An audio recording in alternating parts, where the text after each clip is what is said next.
Hitchens of Vanity Fair and The Nation, and Byron York of the American Spectator. And then, as we said earlier, it's U.S. Navy Memorial time, where we'll take your questions and talk about this 1987 memorial and whether or not it's open to the public and how you get there. And then for the last half hour, we want to ask you to begin faxing anytime. If you have questions about how the Washington Journal is run, our executive producer, Connie Broad, will be at the table, and we'll take your calls and your suggestions. And that's the last half hour. Good morning, and Blaine Harden, look at this story on the front page of the Los Angeles Times. It's an exclusive. It's written by Doyle McManus, and is it Jim Risen or Risen? I think it's Risen. Risen of the LA Times.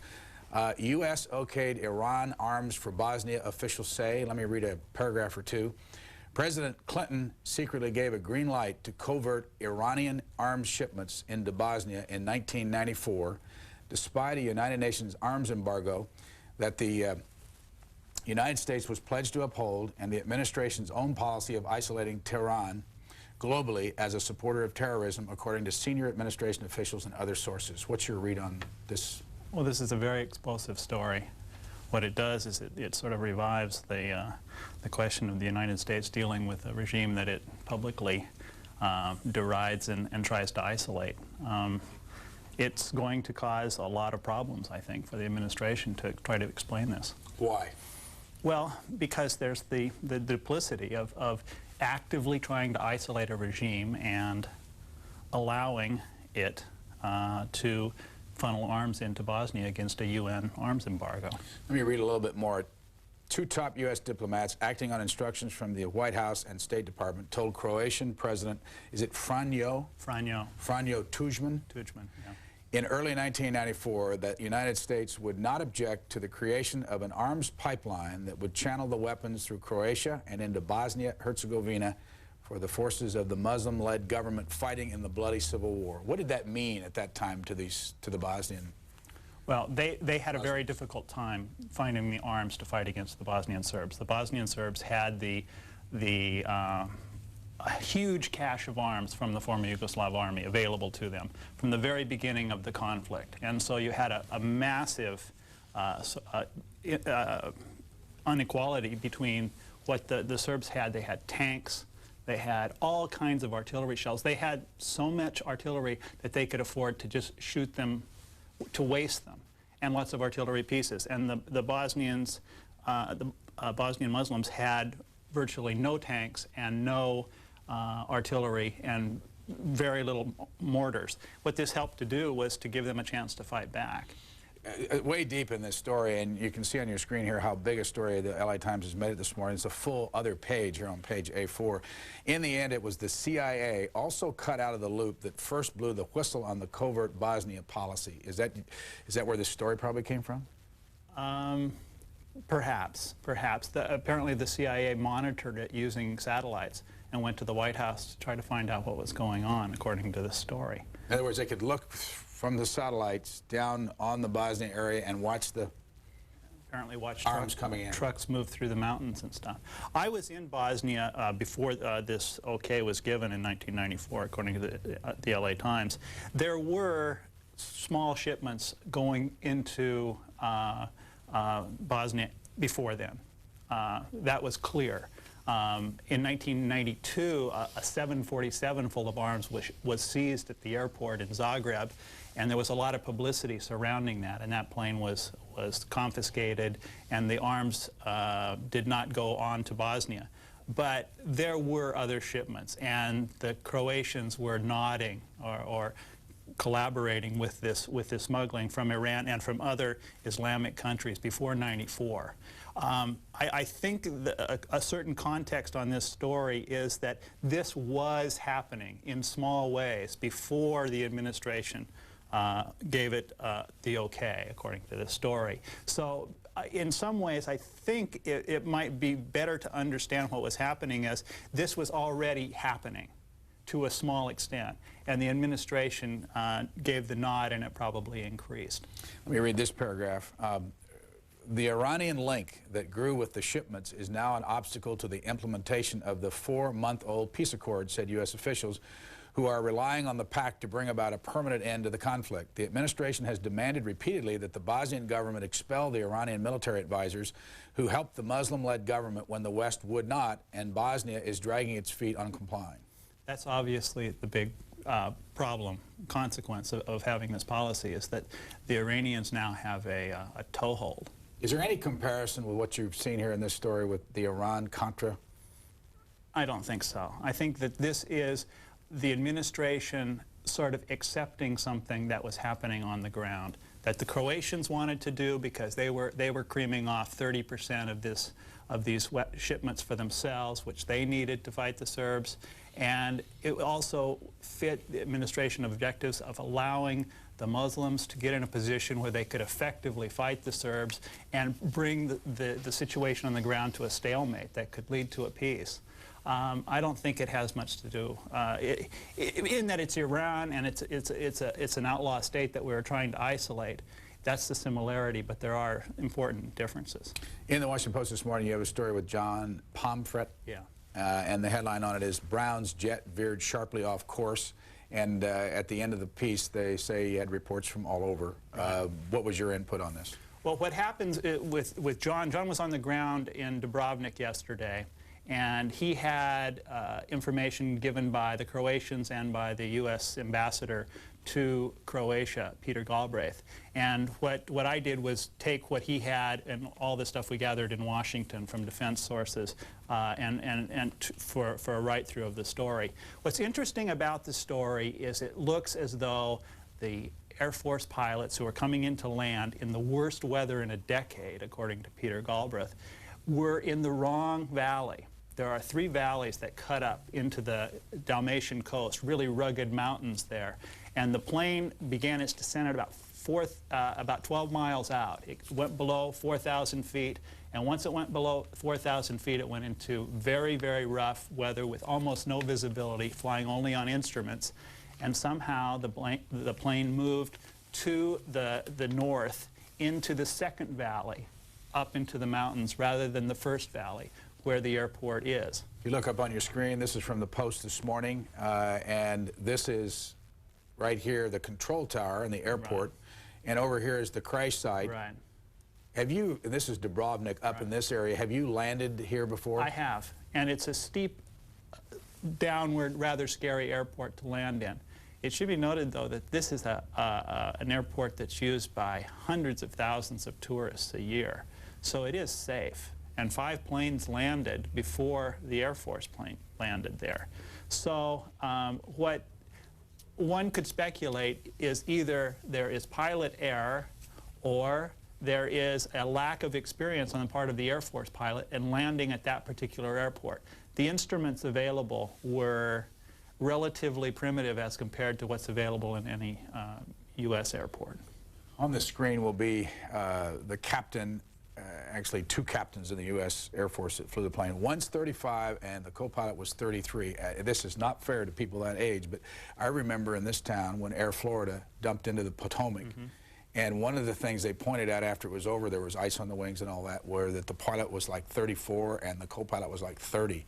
Is this the normal age for folks flying those 737s over there for the Air Force? I don't know. I don't know. These were experienced pilots, according to the Air Force, experienced in flying this aircraft, and they'd been also experienced in using the landing procedures that were available at that airport. The one, we talked yesterday to some very experienced American pilots who said that they would not have landed given those weather conditions and given this landing procedure at Dubrovnik the other day, because there was the margin of error with this landing technique was enough so that they could have flown into a mountain, which is apparently they did. The plane was at the right altitude. It was just in the wrong valley. Here's another photo, and we'll go to calls. This is from the Philadelphia Inquirer. You see something like this in other papers. Grave diggers carry the exhumed body of a Bosnian Serb killed during fighting in September. The town was given back to the Bosnian Serbs under the terms of the Dayton Peace Accord. It is one of several sites of mass graves in Bosnia. How bad is this going to be before it's over, these mass graves? And the consequences of the mass graves, it's unclear what it's going to do. In The Hague, they're trying to bring people to justice to try them. They only have a few people there. There's a real problem in arresting the leaders of the Bosnian Serbs. It's just unclear how much Milosevic, who's the chief in Belgrade, is going to allow senior Bosnian Serbs to be arrested. He promised in the Dayton Agreement last November to deliver the president of the Bosnian Serbs, Radovan Karadzic, and their senior commander, Ratko Mladic, but he didn't do it. He hasn't done it. Blaine Harden was from 1990 to 1993 over in Eastern Europe in the Bosnia area. He is a native of Moses Lake, Washington. He has a new book coming out called A River Lost in about a month, all about the Columbia River, and was a graduate of Gonzaga University in Spokane and Syracuse University, master's degree in journalism. We have a call waiting for you from Arlington, Virginia, and it's during this period we like to ask our viewers to tell us what stories they're reading this morning. Go ahead, Arlington. I'm referring to an article in the Washington Post. Yes, sir. Page 11. Page 11. Yeah. All right, sir, what is it? Voters leaning Democratic for Congress. Right there it is, on your screen by Thomas Etzel. And why did this get your attention this morning? Well, you know, the Republicans has been up to a whole lot of mischief last year, attacking Medicare and old people, poor people, and generally, if you're poor and old and you have dependent government entitlements, they're after those subsidies. All right, thanks. You know, in this same piece, Blaine Harden, the Pew survey, it's Andy Kohut, who used to run Gallup, and then the Times Mirror survey, shows that Bill Clinton has 53% to 41 lead over Bob Dole in a two-way race. Yeah, his lead seems to be, if anything, lengthening as the primary season ends. He also pointed out, though, that George Bush had the same kind of a lead at this time back for the 1992 election. Do you pay any attention to polls at this time? Well, yeah. I mean, I'm covering politics right now, so I pay attention to polls. I have no idea what the trend will be, though. It's impossible to predict. Have you ever covered politics before? No, I just started 6 weeks ago. What do you think so far? I really think it's fun.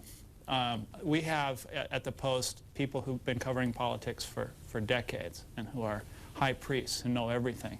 And I know no more than the average Joe, but I've been flying around on the airplanes with Buchanan and Dole, and I just was down to see Perot, and I just watch it, and it is terrific fun.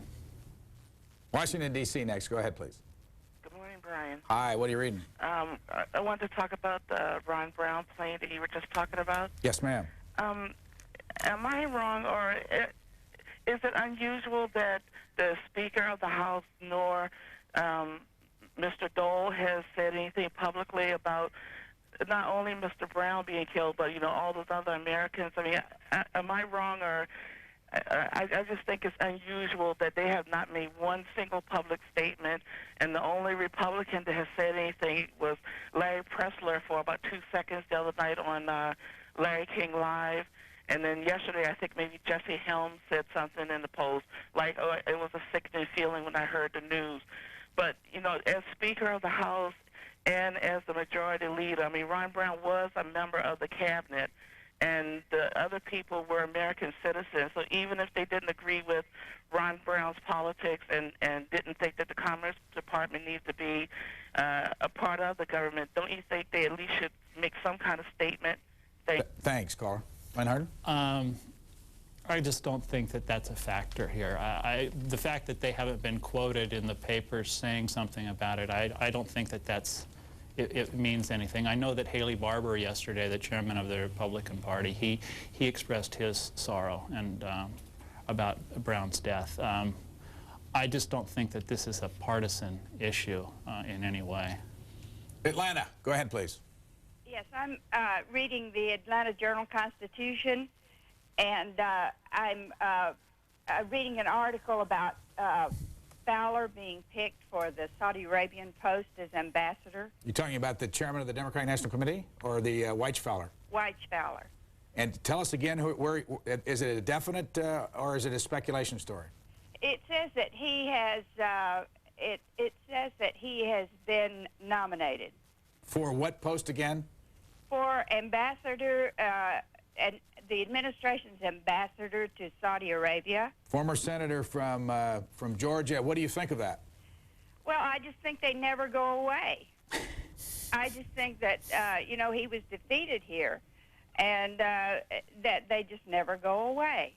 They are resurrected over and over and over again to be on the payroll of the taxpayers of America when they were voted out of office. Thanks.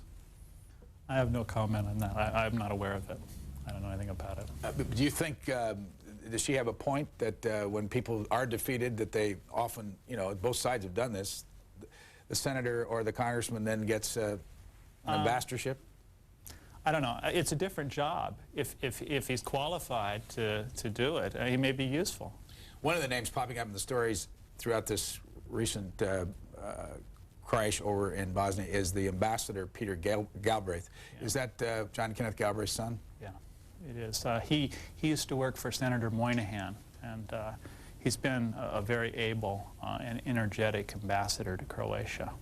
An impressive guy. It says, maybe one of your stories this morning, that he actually climbed the mountain up there to the crash site? It wasn't in our story, but it's not surprising. He's a young, energetic guy. And he's taken a tremendous interest in Bosnia from well before he was named as ambassador over there. Spearville, Indiana, you have the Franklin Journal there? Yes, sir. And what are you reading? Morning. Yes, sir. It's pertaining to the supposed deal that Clinton made with the government employees union. I know you've had 2 or 3 calls on this, and every reporter that's commented on it has kind of copped out, said they weren't aware of the article.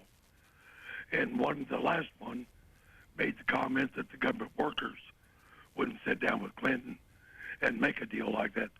Well, it wasn't 250,000 government workers. It was their union leadership.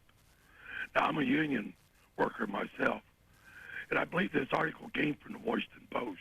You're talking about, how old is this story? Well, it's been going on now for about a week and a half on your program. And the story basically says what? That the union leaders for the government workers union sat down with Clinton and made a deal to shut down the country and lay off the employees to fight the Republicans in Congress. Now, the story came, I believe, from the Washington Post. You know, are you familiar with that, Mr. Harden? I'm not. I don't know about it. And what's wrong with it if it is the case? Well, weren't the Democrats all crying that the Republicans shut down the government and put all the workers out of work? And now it comes out that Clinton made the deal with the union officials.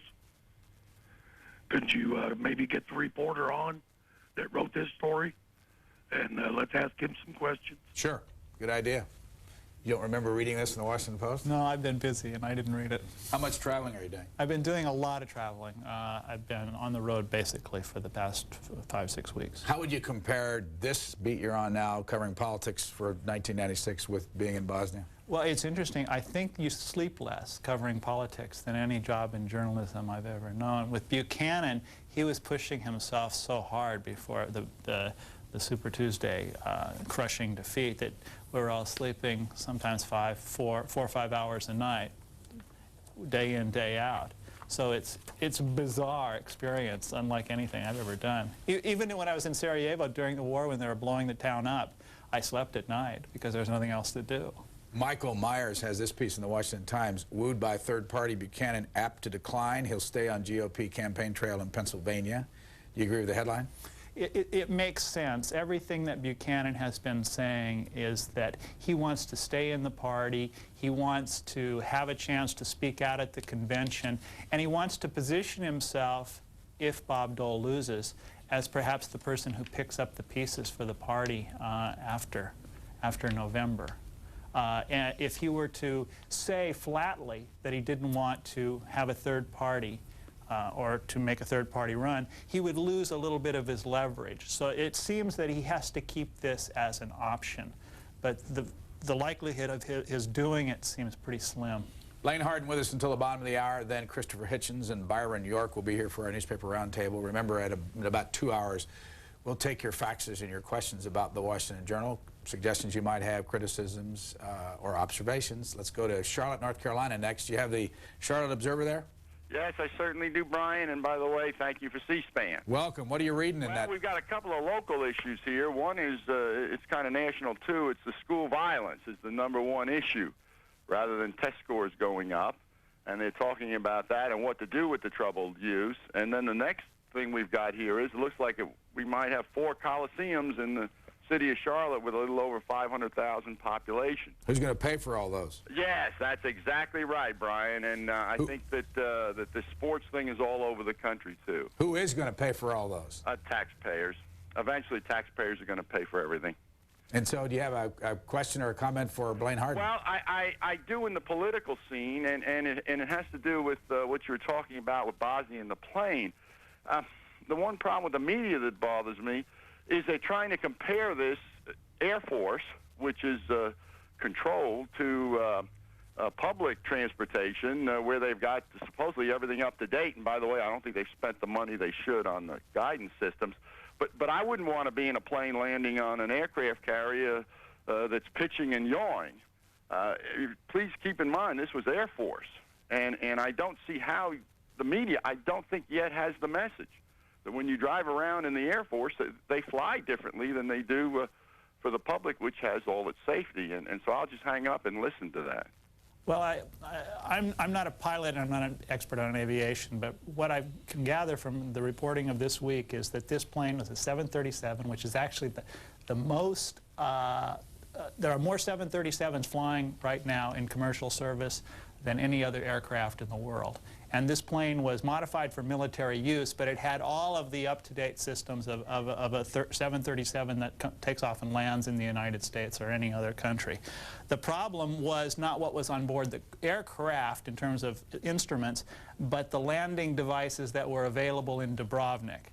It was 2 or 3 generations older than the best systems here. The one possibility of a mistake, which the caller's point may be true, is that the military pilots in this case may not have understood the degree of risk at that particular airport using this landing system, which had a relatively wide margin of error. There's a headline we showed earlier. Brian Kreis raises questions on trade missions, Beth Belton's piece in today's USA Today. Let's take a call from Fernandina Beach, Florida. Yes, that's correct. Good morning. What are you reading? The article in the Los Angeles Times about the administration giving the okay to import the arms from Iran into Bosnia. And I'd like to ask your guest how he sees the analogy between a president who would not serve in Vietnam, who worked on the Helsinki Accords to conspire for the loss of the United States in that, and presented himself as too educated to go and serve his country, how in good conscience he could okay the import of arms into Bosnia where people are slaughtering each other.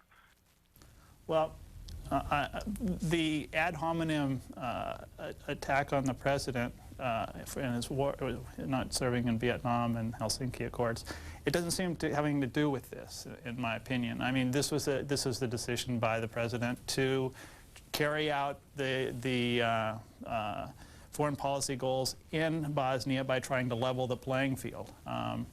It raises a lot of eyebrows about official hypocrisy, condemning an outlaw state and at the same time allowing it to move arms into a country in violation of a UN's arms embargo. But the way the question was phrased, it just doesn't seem appropriate to me. This paragraph from the Doyle McManus, Jim Risen story, administration officials insist that the decision on the arms shipments was justified. The United States was always sympathetic to the Muslims who bore the brunt of Serbian territorial aggression and amenable to easing their plight short of violating the embargo. If I remember correctly, Bob Dole was also in favor of lifting the embargo. So is this the kind of story, what does it take to have this story become a serious story that has legs? Well, I think it has legs already, because there's this conflict between the U.S. supporting the embargo and at the same time allowing the Iranians, an outlaw state, to violate it. It will be running around Washington for weeks, I would think. It's a very good story. I wish we had it. Orlando, Florida. Go ahead, please. Oh, good morning, Brian. Hi, you got the Sentinel there. Yes, I do. What are you reading this morning? Well, the main thing here is the tragedy with Ron Brown. And I just wanted to make a comment. It seems to me in the scheme of things that we're losing sight of the fact that Ron Brown and all these other CEOs lost their lives because Clinton is trying to make points. They had no business there, just like our troops have no business there. I'm going to hang up and listen to Mr. Blaine's response. Mr. Harden.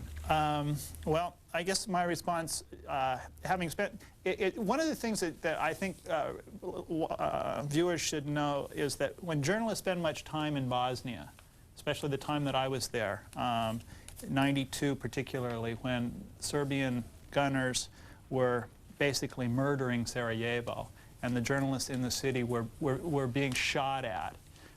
It's hard for anyone to leave such an experience and be neutral about what's going on there.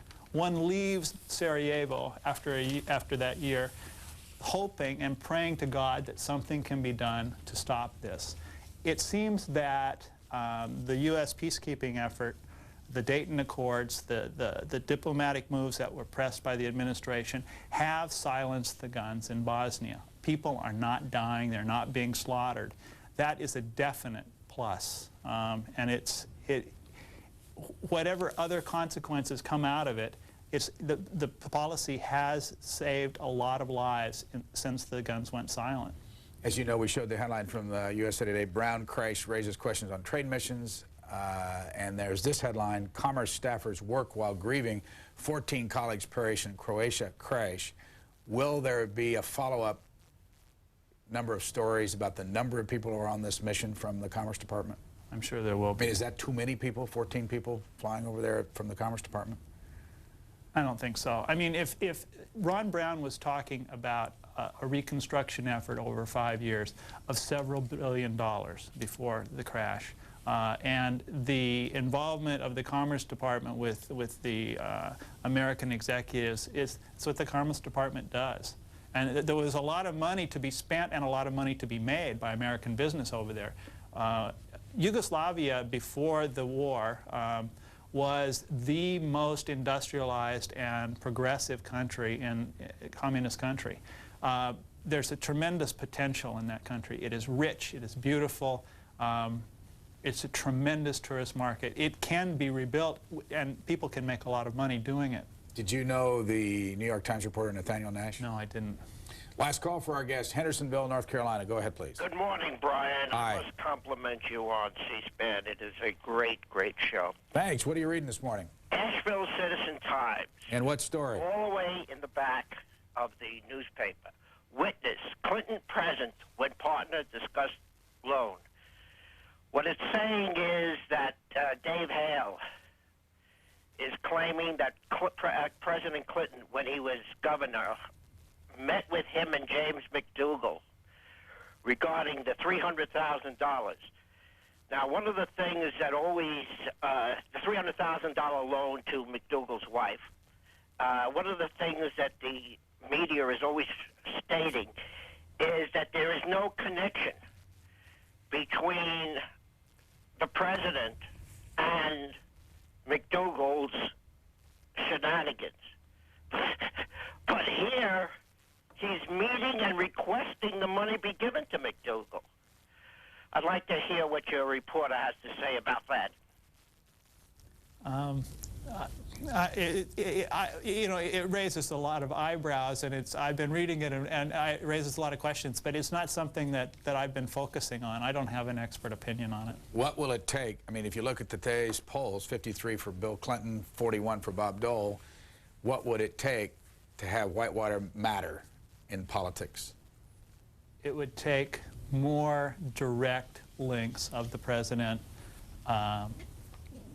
getting money than's been clear so far. The polls are showing that Whitewater is a murky, unclear, old problem. that a lot of voters are willing to say is not that important at this point. 30 seconds on the cover of the National Journal. The Perot block, almost 20 million Americans voted for Ross Perot in '92. What will they do in '96?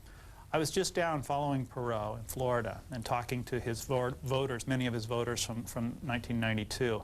They're not as in love with him as they were before. There seems to be several things going on. His behavior in '92 when he pulled out of the race and then jumped back in, his sort of disappearance during the balanced budget debate last year has bothered some of his voters, and then the fact that some of his issues have been basically co-opted by the Republicans and Democrats. The line item veto has been passed by Congress and will be signed by the President. So Perot has lost a little bit of his bite, but still there are a tremendous number of disaffected Americans who don't like either party. And Perot is, not because they love Perot, but because they're disaffected, he's likely to get their vote. He's running right now with 15% of the vote in the most recent polls. So he's going to be an important factor, and nobody else has his kind of money. There's never been a third-party candidate who's had this much money. Who's publishing your book, A River Lost? Norton. And it comes out in about a month. And it's about the Columbia River. What aspect of it? What it's really about is how Western Americans live along the rivers, considering themselves to be rugged individualists, completely self-sufficient, when in fact they live in a world that really couldn't exist without massive federal subsidies. It's about that contradiction. I grew up in a town that basically couldn't have existed without federal water. And the book sort of, it comes out of that contradiction. Please come back.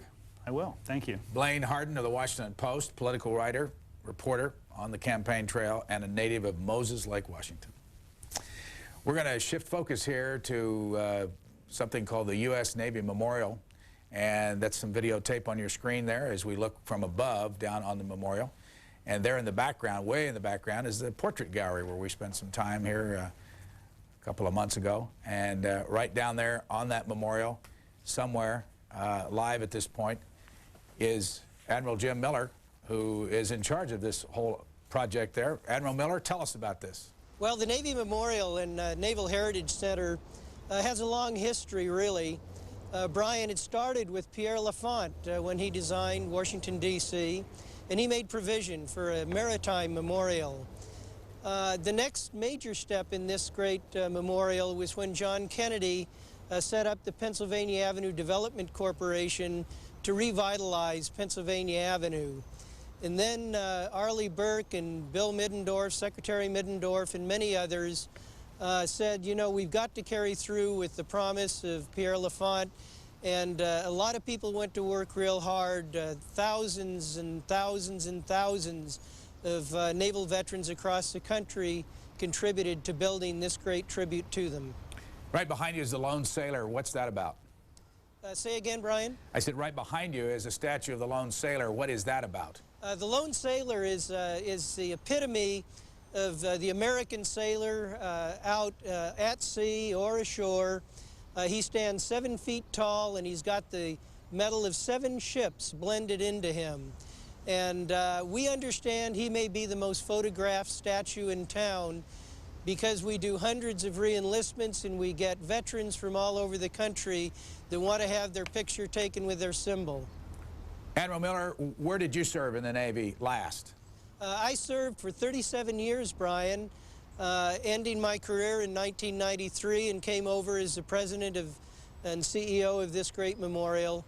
And so I've had 40 wonderful years looking out, I think, for our Navy and trying to help pay tribute to the veterans.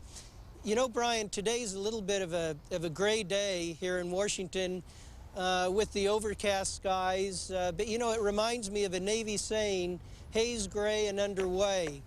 And while we pay tribute to our veterans of the past, let's remember that of the 360 ships in our Navy, over half are underway as we speak right now, and over 100 are deployed for 6 months or more around the world, helping to keep our freedoms and ensure our economic dependence. We're going to take a tour later on this morning. We're only going to spend about 5 more minutes with you now, but we'll be back. How long has the memorial been there on Pennsylvania Avenue? It was dedicated in 1987, and the Naval Heritage Center was dedicated in 1992.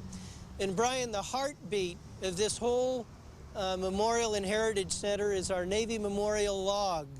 It is an electronic interactive video system which has over 240,000 naval veterans with their pictures and a summary of their service data in it. And people can get into this log and get information about it just by dialing 1-800-NAVY-LOG.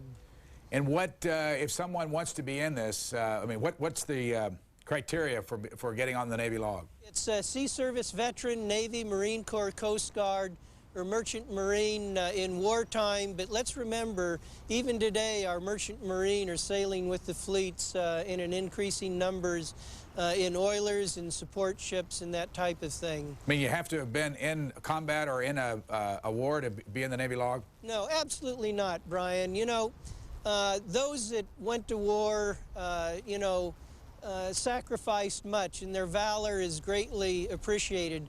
But you know, those of us that, and the veterans that served in peacekeeping and peacemaking have an equal stake in our nation's independence and our freedoms. And so anyone can be put in the log by anybody. Anybody that comes to the Naval Heritage Center here can look up anybody. And I'll tell you, when you see a grandson or a granddaughter come in and actually pull up the picture and service data of a grandfather or a shipmate coming in looking up somebody who has been a fallen shipmate, it is a very emotional and wonderful moment. And heritage and the valor and the honor and the courage and commitment of all of our naval veterans is being preserved right here on Pennsylvania Avenue. How much did the memorial cost? In total, about $15 million was raised for the outside, and that was all by private donation. There was no public funds at all in that, and we received no grants from the government today. We're supported by the naval veterans whose valor we reflect. By the way, how many people have logged on to the Navy log? 240,000 to date, Brian, and we know there's about 7 million living veterans, naval veterans, out in the country. And that's why we have this 1-800-NAVY-LOG number where they can get an application to become a member of our log family. What's the favorite stop there at the memorial for people when they come there? What do you hear people saying they like the best? Well, I think for the veteran, unquestionably, it's the memorial log and just the memorial itself, which pays tribute to them. You know, the memorial centers around a 100-foot diameter map. We think it's the largest in the world, but it shows vividly that 72% of the Earth's surface is covered with water, and therefore we need a strong Navy, a strong sea services, and a strong maritime tradition. To the casual visitor, I must say that I think our great movie At Sea, which profiles our great young men and women out at sea today, is probably the major attraction. It's shown on a 2-story high screen, 70 feet wide, and with surround sound. And one of your previous people that you had on talked about the Navy aircraft carrier and landing on it. That movie profiles very much the aviation in the Navy, but it also profiles amphibious landings, surface ships, submarines, and it's an all-around view of your Navy at work today, and it's a great tribute.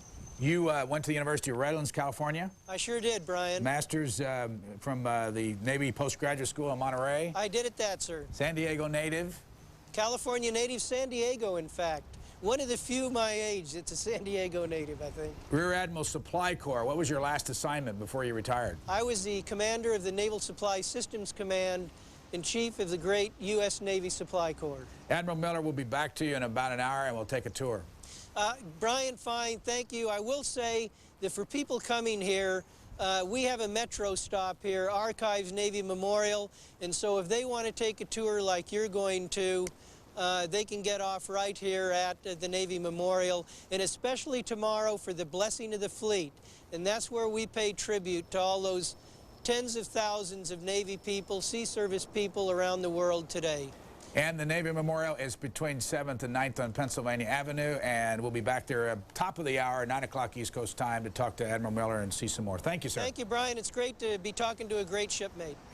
Good to have you here with us on C-SPAN as we'll take a break and be back with our newspaper roundtable.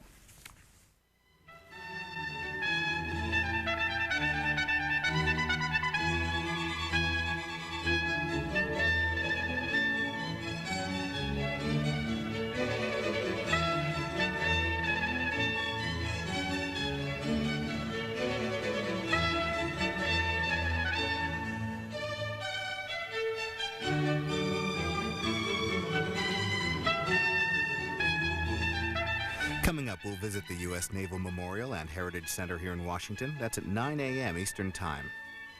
And up next, our newspaper roundtable with Christopher Hitchens, a contributing editor to Vanity Fair, and Byron York, a contributing writer to the American Spectator. First, we'll look at the recent travels of our C-SPAN school buses.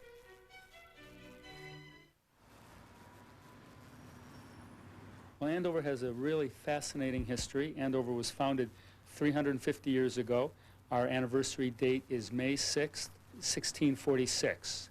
So this year we're celebrating our 350th anniversary. The community was founded by Puritans that came inland from Ipswich and Salem and Lynn and Boston to colonize the hinterlands. Andover's community was very large in terms of square miles. The part of the problem with Andover, ancient Andover, was that we had to have two parishes. There was a north parish and a south parish. And through the years, the parishes decided to split for a variety of reasons. A lot of them were economic, mercantile or commercial reasons, perhaps some religious reasons, maybe some family differences or whatever. But we had a north parish and a south parish. So we had two very distinct communities in one. They split in the 1850s, and in fact both North Andover today and Andover are celebrating the 350th. And true to our natural split, when we tried to get the communities together to celebrate the Andover's birthday in one event, North Andover decided not to cooperate with us, so Andover went and is doing its own thing, and North Andover is doing its own thing. So we have a fascinating history in that way. We also have some aspects of our history that aren't quite so nice to talk about, and that is the witch burning episodes. We had part of our history pockmarked with the witch hysteria. And it is alleged, and I haven't really read our history enough to know if it's true, but it's alleged that more witches were burned in Andover than in Salem. During the Civil War, Andover was very involved in the Underground Railroad, and I think it was through the Andover Theological Seminary that was founded here in Andover that we had a number of slaves come up through Andover and go to points north. We're especially proud of the song America during this, our 350th year, because America was written in Andover. It was composed in Andover by a student at Andover Theological Seminary. In 1832, Samuel Smith, who had graduated from Harvard, was studying to be a minister at Andover Theological Seminary. And he was translating some German marching songs, and he was struck by the tune or the beat of one particular song. It was really composed, according to him, in just a matter of a half hour or an hour's worth of writing, and it was played at Park Street Church in Boston that summer, and it just caught on. And it's sort of the town's anthem during this year. So we're very proud of America, and in fact, the logo for our 350th year, has the name Andover, Home of America.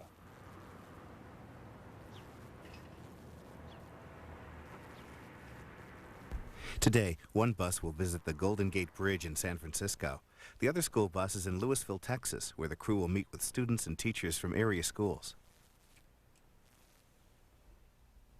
Washington Journal continues.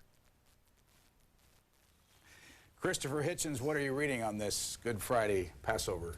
My attention was caught today by a nasty story on the front of the Washington Post World News section about the regional Cold War in South Asia between India and Pakistan, which is gradually going nuclear. And I read through it, looking for a tie-in with a story I read last week about how the United States Congress has overridden the Pressler Amendment in order to supply Pakistan with an enormous quantity of American weapons, in spite of the fact that it refuses to certify that it's not going nuclear. And the tie-in wasn't there. I wish it had been. There was a much better story about another regional Cold War by Ray Bonner in the New York Times last Friday, a week ago today, about the way that Greece and Turkey are rearming for war on a massive scale, both of them being armed by the United States, and it, to the tune of $6 billion in one case and $4 billion in the other, two countries that really can't afford this. Byron York, do you pay attention to stories like this? Not as much as I should. Why? Because it seems like it's taken all of my time just keeping up with Clinton scandals. And you picked this morning for your story this one from the New York Times. It's on the New York Times on page A22. It's called Day of Barbs and Smirks in a Whitewater Trial, and it's about cross-examination of the prosecution's star witness against McDougal's and Jim Guy Tucker. And the odd thing about the Times story is what you didn't read a few days ago. A few days ago, the witness, David Hale, made his allegation finally under oath that the president had pressured him to take this $300,000 loan. Front page of the Washington Post, it was absolutely nowhere to be found in the New York Times. So they print the rebuttal. When the rebuttal to the witness comes out, it makes it into the paper. When the original allegation came out, it was nowhere to be found. What was your next story that you chose today? The next story I chose was a theatre review in the New York Times. Theatre review? There's been a revival of a wonderful play, which was also a very interesting film, called Inherit the Wind. It's about the Scopes trial of sometimes known as the Monkey Trial in Tennessee, 50 years or so ago. Why is this of interest to you? Because it's more than 50 years, actually, isn't it, since Clarence Darrow was on the stand. Shows my age. Because in Tennessee they're trying to do it again. They've just passed a statute saying that you can be dismissed as a teacher if you instruct your pupils that evolution is a scientific matter rather than a matter of debate between evolution and what they now call, which I think is a laugh, intelligent design instead of creationism. You should see the faces, by the way, of those who think that they are the result of an intelligent design. And they've also mandated that the Ten Commandments be displayed in all public offices in Tennessee. And I just thought it shows how plus ça change. But it would be very good if the play was a hit and got put on everywhere else, because people could see exactly what happens when these sorts of ideas are exposed to a fair test. Now Byron York chose an entirely different story again. On the federal page, the Washington Post, it's called At the Justice Department, Big Government Keeps Getting Bigger and Bigger. And in this age of reinventing government, when the Clinton administration says it is downsizing government, they've asked for a 20% increase in the Justice Department budget, and as a matter of fact, the budget's gone up 600% in the past 16 years, most of that under Republicans. And there's a huge patchwork quilt of federal enforcement agencies, FBI, ATF, INS, Customs, DEA, all overlapping, and people are beginning to get worried that they're just too darn many and they're not coordinated enough. Now, Mr. Hitchens, have you seen this? There's a picture of you in here. This is the Washington Times, and they have you here. Looks like it's at a party of some kind. I have no. You have no idea, do you? No, none. None. Isn't it interesting? We can surprise you with this. Insider Bash proves great investment. This is something that you put on. It's a book called Risky Business by Elizabeth Lucenhoff. Oh, yeah. Very good book. And what do you're talking to, in this picture, Diana McClellan. Yes. Two Brits. Yes. Old enemy of mine. No, it's a very good book by a woman who was conned by Lloyd's of London into becoming a name, as they call it. You put your name down as a prestige matter, you become an underwriter. But alas, you also become liable. They don't tell you that bit. Here's Diana McClellan and Michael Barone. Who is Diana McClellan, by the way? You say an old enemy of yours? Yeah, Diana McClellan used to write a terrible gossip column called The Ear in the Washington Post, and then wrote it even worse in the Washington Times later on. An enemy of yours? She wrote a book called Ear on Washington, to which I gave a bad review, and she chose actually this very evening to have her revenge on me in her introductory speech. 14 years she'd waited to revenge herself for a bad review I gave her. It just goes to show. I mean, the town remembers. Well, it's flattering to think that, you know, someone's reading you, even if they only read you when it's about yourself. Can I just have a quick look at the picture? Certainly. You haven't seen it, you didn't know it was coming. It looks as if I look even more sordid than I do this morning. How long ago was this picture taken? Monday night this was, in one of Washington's better joints. It's a bar specially consecrated to martinis and cigars. Byron, York, let me show you a Tony Auth cartoon from, this morning in the Philadelphia Inquirer. You can see it up there on your screen. Nixon strolling on the beach, great photo ops in history. LBJ exhibits his scar, Dukakis in the tank, and Dole relaxing in Florida. Any reaction? Now, Maureen Dowd told the story about the Dole photo the other day in the New York Times, and the story she told was that an AP stringer posed as a vacationer, came up while Dole was relaxing and took his photo, went back to the AP and said, well, you need Dole's permission to run it. Went back to Dole, admitted her ruse, and Dole said, fine, run it. So if that story is true, at least it wasn't planned by the campaign to show off his vigor. Any comment? Just shows how null this campaign is, it seems to me. I mean, to be assigned to the putative or presumptive Republican nominee and to have absolutely nothing to write about at all. Imagine what a miserable job it must be. And see what it says about the fact that this is a campaign with no politics, no issues, no excitement, no interest for anyone at all, and with months to run. Have either one of you seen this story leading the Los Angeles Times this morning? U.S. okayed Iran arms for Bosnia? I just saw your discussion of it earlier today. President Clinton secretly gave a green light to covert Iranian arms shipments into Bosnia in 1994, despite a United Nations arms embargo that the United States was pledged to uphold and the administration's own policy of isolating Tehran globally as a supporter of terrorism, according to senior administration officials and other sources. It's James Risen and Doyle McManus. Doyle McManus is the bureau chief of the Los Angeles Times. Reaction? And wrote a very good book, or co-wrote with Jane Mayer, a very good book on the Iran-Contra affair, Doyle McManus, and knows what he's talking about. So I imagine the story is true. It strikes me as ridiculous because one of the arguments that those of us who favored lifting the arms embargo always used to make was, look, if you keep the Bosnians under embargo, which is hopelessly unfair because it locks in the imbalance between them and the Serbs, they will turn to fundamentalist regimes for their weaponry. So one reason to lift the embargo is so that the Iranians don't become the opportunist agents in the matter. And now, as well as keeping the embargo on, we find the United States administration was inciting Iran to break it. So it seems that they managed, as so often in their Balkan policy, to contrive the worst of both worlds. Blaine Harden was here from the Washington Post. He says that this is an important story. Well, it's certainly a way to get something done without actually doing it. I mean, that's the whole thing about it. They could not simply take the United States government simply couldn't take the action of doing it. They let somebody else do it. Does it talk about what the source of those arms is? You mean the Iranian arms? Yeah. What do you mean? We didn't sell them to them, did we? I've read most of the piece and didn't see any reference to that. It suggests in here that the source of this, it doesn't say the source of the story, but the CIA was the most unhappy. They found out about this by using their spy satellites watching the arms come in from Turkey. So they were out of the loop on this, and it made its way to a reporter. But actually, I wish I had thought of making that point. I mean, as with this story I mentioned earlier, India, Pakistan, Greece and Turkey, the American press often writes about the international arms bazaar as if the United States wasn't its chief armorer and chief patron and chief manufacturer. I mean, as if, in fact, the United States economy wasn't in many ways a war economy, a fact that's so big that it never gets mentioned. William Carley has a story in today's Wall Street Journal. CBS, comma, breaking Unabomber story, comma, forced FBI to move in on suspect. And I'll read a little bit of it. As FBI agents closed in on the Unabomber suspect in a remote Montana cabin, Dan Rather of CBS News broke into afternoon programming to announce that the 17-year manhunt was nearing an end. Quote, the FBI is preparing to execute a search warrant, unquote, on the home of the Unabomber suspect, CBS News Washington correspondent Jim Stewart said shortly after 3 p.m. Eastern Standard Time on Wednesday.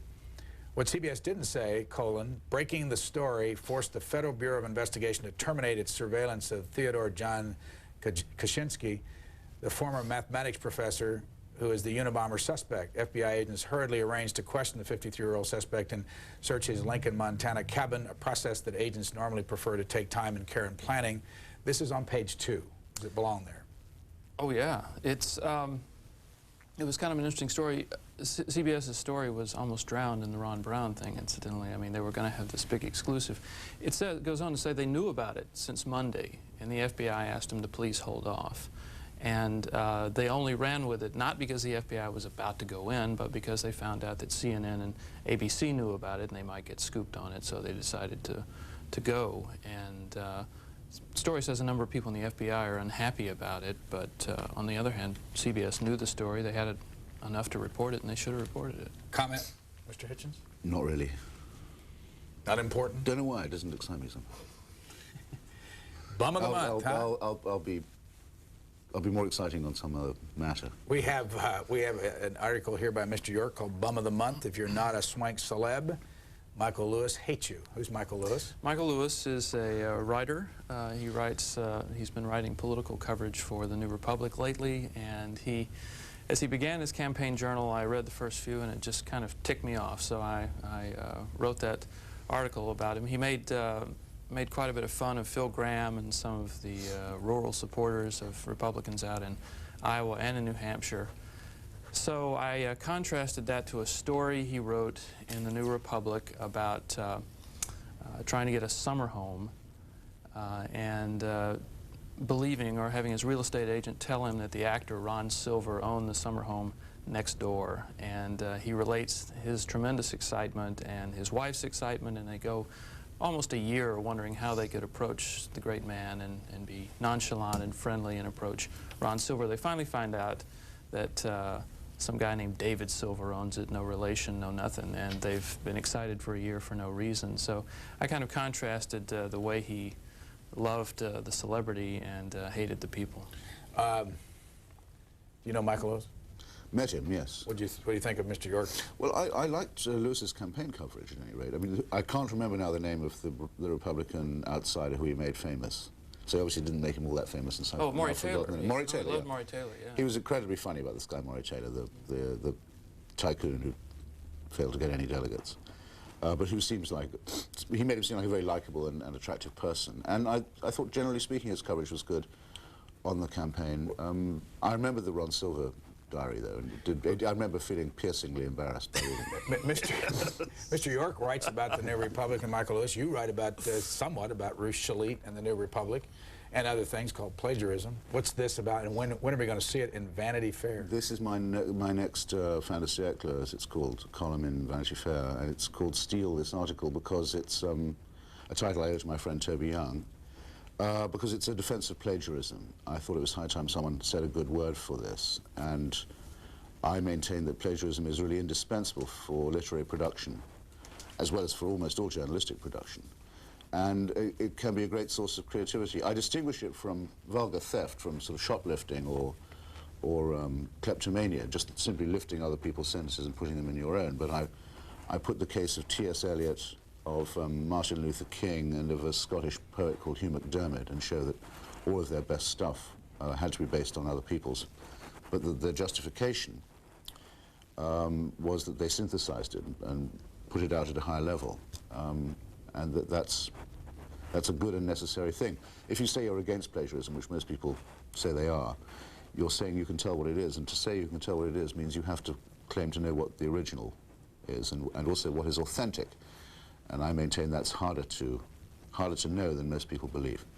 Well, they at least took the trouble to rearrange the words, and the problem with Shalit's stuff is that on a number of occasions there appear to be whole sentences that were lifted from other people's stuff. And also the authors are alive and well and living in Washington, so they pointed it out. Well, I mean, I think she gambled that, I mean, imagine Steve. He's forbidden to land, I think, in Canada and Australia. He's prohibited immigration to various other countries. I think it's a pity that this is the case. I think these laws would, in this country, be unconstitutional. And I don't like the way in which the book's been mobbed up, and I don't like the way that St. Martin's Press gives in, not because of the text, but because of public opinion. I think it's a very bad sign. Byron York is a Birmingham, Alabama native, and Christopher Hitchens is originally from Portsmouth, Hampshire, England. Or is it, how do you say that? Hampshire? Hampshire. Hampshire. Whitesboro, New York. Go ahead, please. Yeah, I was going to ask these two reporters why they think our leftist liberal president has not taken on Mr. Farrakhan like he would take on Mr. David Dukes. It seems to me he's very one-sided, and I think he's afraid of losing the black vote in November. I'd like an answer from both these men, and please don't soft-soap this answer. Byron York. I think the answer is what's in it for him to come out and denounce Farrakhan. He can he can go with the people who agree with the good things that Farrakhan says and just try to hide from when Farrakhan says something off the wall. When he refers to the president as a leftist liberal, does that track for you? You think he's a leftist liberal? It's hard to tell. I think he is in his heart. He's been kind of all over the place, and he's done a pretty good job at trying to appropriate some Republican ideas lately. But sure, I think if he were in office, not worried about re-election, he would come out as a pretty left liberal guy. Let me ask both of you, so if the audience hasn't caught up to date with your views on this, characterize how you feel about Bob Dole and Bill Clinton right now, about each one of them. They're like two sides of the same, what shall we say? They're like two haunches of the same rear end. Do you like either one of them? Would you vote for either one of them? No, I would not vote for either of them. Mr. York? I like Bob Dole. I think he'd be a good president. I think things would be much different if Bob Dole had been president. All these things that were vetoed would not have been vetoed. They would have been passed, and they will be passed if Dole is the president. So he'll sign their stuff. I just feel I owe the first caller an answer because he was so sure that that he'd asked such a tough question that we couldn't possibly face it. No, I certainly shan't soft-soap it. Of course, Mr. Clinton is not a leftist or a liberal. He's a self-proclaimed and obvious neoconservative. Second, he has, at all occasions I know about, including occasions where no one asked him to do so, been very hostile to anything that could be described as black nationalism. Went out of his way, if you remember, to pick a fight with Sister Soldier, the rap singer, at the Rainbow Coalition meeting. So it's ridiculous to suggest that he's going soft on Farrakhan.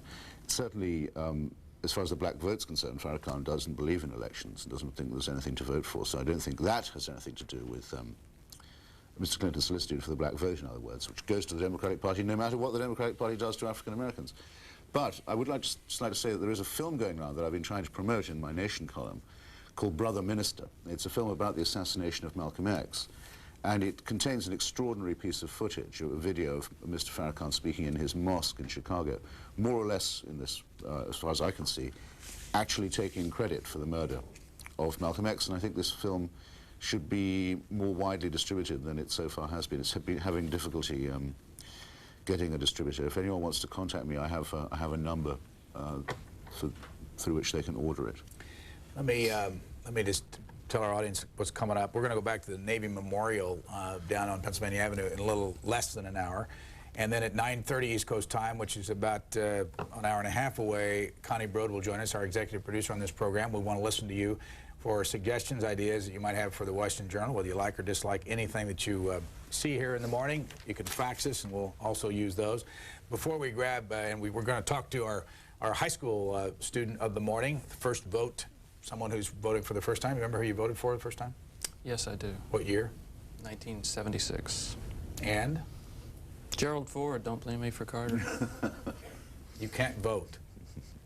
No, I haven't voted for a long time. I'm one of those unlucky people who was, when I was 18, there were no votes at 18, and by the time I was 21, I'd sort of missed a chance to vote.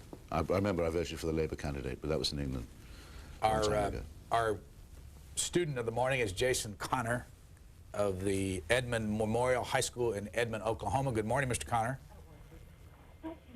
Are you there, Mr. Connor? Yes, good morning. Good morning.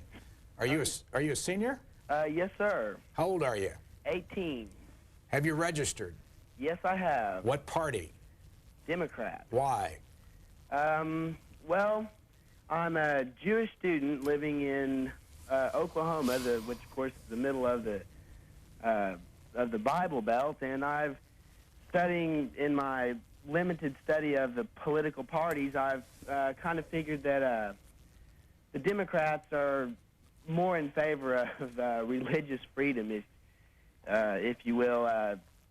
With Buchanan, of course, he's with the big in with the Christian coalition and wanting to not to take away the separation of church and state. I just, Clinton has, you know, he might not have done the best job, but I think I'd like to just see him in there for another 4 years and see who else we can get in for the Republicans. I understand that you've traveled to Israel, that Yes, you're sir. interested in archaeology, that you remember the Young Democrats, and that you were a page in both the Oklahoma House and the Senate. When did you do that? I was a page in the Oklahoma House a month ago exactly, and I was a page in the Senate last year, a week after the Murrah building bombing. I believe that was the... Now, the president's going to be in Oklahoma City today. Yes, sir. I believe so. Are you going to go? No, I think it was going to be pretty tough to get access to it. I think he wasn't going to make it very public this time. I think he was coming to dedicate a building, but he wasn't going to do that until later. He was just, I think, coming to meet with people today. Let me go back to what you said. You say your religion is Jewish? Yes, sir. Do you feel any anti-Semitism living in Oklahoma? A little, not so much like anti-Semitism from Nazi Germany with, you know, the wanting to, per se, destroy the Jewish people. But yes, there's you know, my school is very, you know, predominantly Christian, and it makes it difficult sometimes. I mean, you can feel a little tension, not against being Jewish, but just because I'm not Christian. Either one. I want to ask either one of our guests. Do you have any comments on anything Mr. Connor has said, or question you might have for him? How old are your children? Alexander will be 12 in American May. citizen? Yes. Mr. York, you have father children? of 3 Americans. How big is your school in Mr. Connor and Edmond? It is, I believe it has about 1,800 students. I could be wrong, 9th through 12th grade. Are you going to college? Yes, sir. What are you going to study? I think either international business or international law. And where will you go? I will be at OU next year and to take my basics, and after that I'd like to possibly attend the University of Texas or another school on the East Coast that would possibly have a bigger Jewish population where I could possibly feel a little more comfortable. Now, how did you register? Where? Well, as a matter of fact, my government teacher had, from the beginning of the year, since there were a lot of students that were either 18 or turning 18, she'd been pushing us along to get our voter registrations, and so I got mine in and sent it in, and I think they sent me my card back about 2 weeks ago. So the next election, I'll be ready to vote. Thanks, Jason Connor, for joining us this morning. Thank you, sir. Do you remember in '76 the 26th Amendment was law? How did you register? You remember? Did they register you in high school? How did it happen? I don't remember. I mean, we hear this more and more that the teachers are bringing the registration. No, there was no high school program. I went out and did it myself. What do you think about the fact that teachers are getting kids to register? I think it's a fine idea. I have no complaints. Mr. Tracy, I think it's extraordinary you have to register to vote. I don't think there's any other country where that's true. Most countries, if you're a citizen, you're a voter. Just show your driver's It's one of the many, many things that seem to me to make elections... sorry, I'll start all that again. It's one of the many barriers to having a democratic process in this country, that the Electoral College, when people think the president is elected by popular vote and he's not, registration, getting on the ballot, it's not just enough to run. You can't say, I'd like to be a candidate. You've got to complete a huge number of very onerous formalities. In many states, increasingly, both parties combine to make sure that third parties can't get on. In New York State, you can have a primary where the main challenger isn't allowed on the ballot. Extraordinary number of ways in which the odds are weighted against the democratic process, and they never seem to get mentioned. Yeah, but the obstacles are going down, down, and down. Motor voter being the last. Sure. I mean, senators used to not be elected by popular vote. That's true. And you had to have sort of a fixed address and everything to register to vote. Now you can do it with a driver's license, right? Get a call from Los Angeles. Good morning. Good morning. What are you reading this morning out there? You got the Times yet? Yes, I do. What do you think of this story? Did you read this story on the front page about U.S. okayed Iran arms for Bosnia, officials say? I did read that, or at least the first part of it with great interest. Yeah, well, what was your reaction? Is this good or bad, or does it matter? Well, my reaction was I was very surprised that it seems that American foreign policy in Bosnia is informed by the logic and the values of the social welfare state. That is the government's empty promise to take care of you while it degrades and diminishes your power to take care of yourself.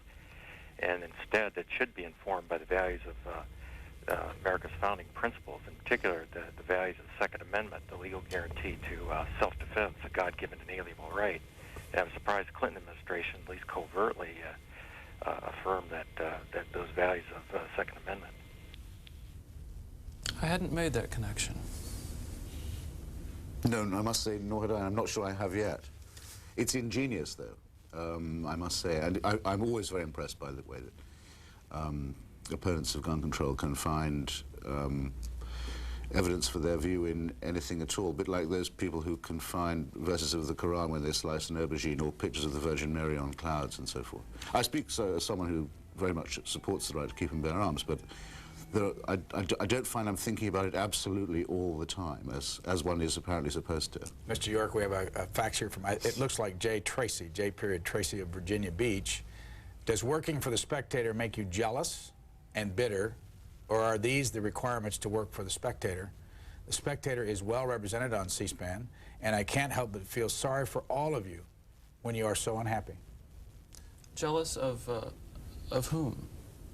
Just jealous. No, I don't think so. Besides, everybody at the Spectator has just been delighted since the Clinton administration came in. It's been great. The circulation has gone up. Lots of stuff to write about. I think it's been a pretty happy time. Is this a town where you hope your opponents win so that you can win? Well, as someone who's opposed to both major parties, I certainly find that my life is easier than being a supporter of either one of them. But I think, yes, certainly most of the intelligent people in each party, I think, realize that it can be a very good thing for them to be defeated. Las Vegas, good morning. Brian. Hi. Good morning, gentlemen. I go along with the gentleman from Vanity Fair said one's the right cheek, one's the left cheek. That's basically true of the choice you got running between Clinton and Dole. I think Clinton's, I don't think he's done one thing he said he would do in his campaign except raise taxes since being president. Certainly has no foreign policy that's coherent. And as far as Dole goes, I think he's going to follow. He's going to want to be another Reagan. That's age is going to play a major factor with him. I don't see either one of them as being just the kind of president we need with all the tensions that are mounting in the world lately. North Korea, this thing of Libya. I think we need somebody who's going to stand with a little more backbone. And Dole just seems to be out of, he strikes me as being too grumpy and not really being in touch with reality. Thanks.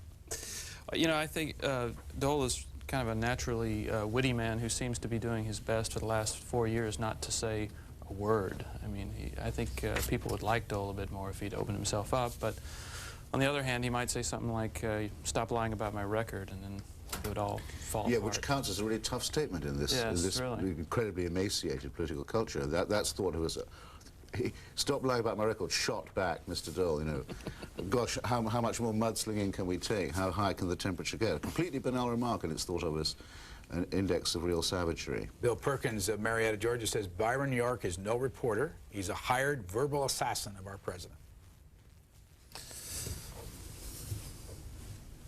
I have no comment. This one is from someplace called Recovery Information. I think we might have missed part of it. The Dole photo is being used to show his damaged arm is no hidden horror. It puts people's mind at ease. Possible. Trying to read, I think the photograph, there seemed to be more leg than arm. It was a leg shot, wasn't it? It's both. But I don't have the photo here. We could show it. Round Top, New York. Go ahead, please. Yes, I have a question for Mr. Hitchens, or not really a question, more of a comment or a statement. And it was referring to, excuse me, I'm a little nervous there. So his mention on the trouble with the elections in this country, a little bit for democracy. Mm-hmm. And this was a republic that, in its nature, when the Constitution was created, it was a republic.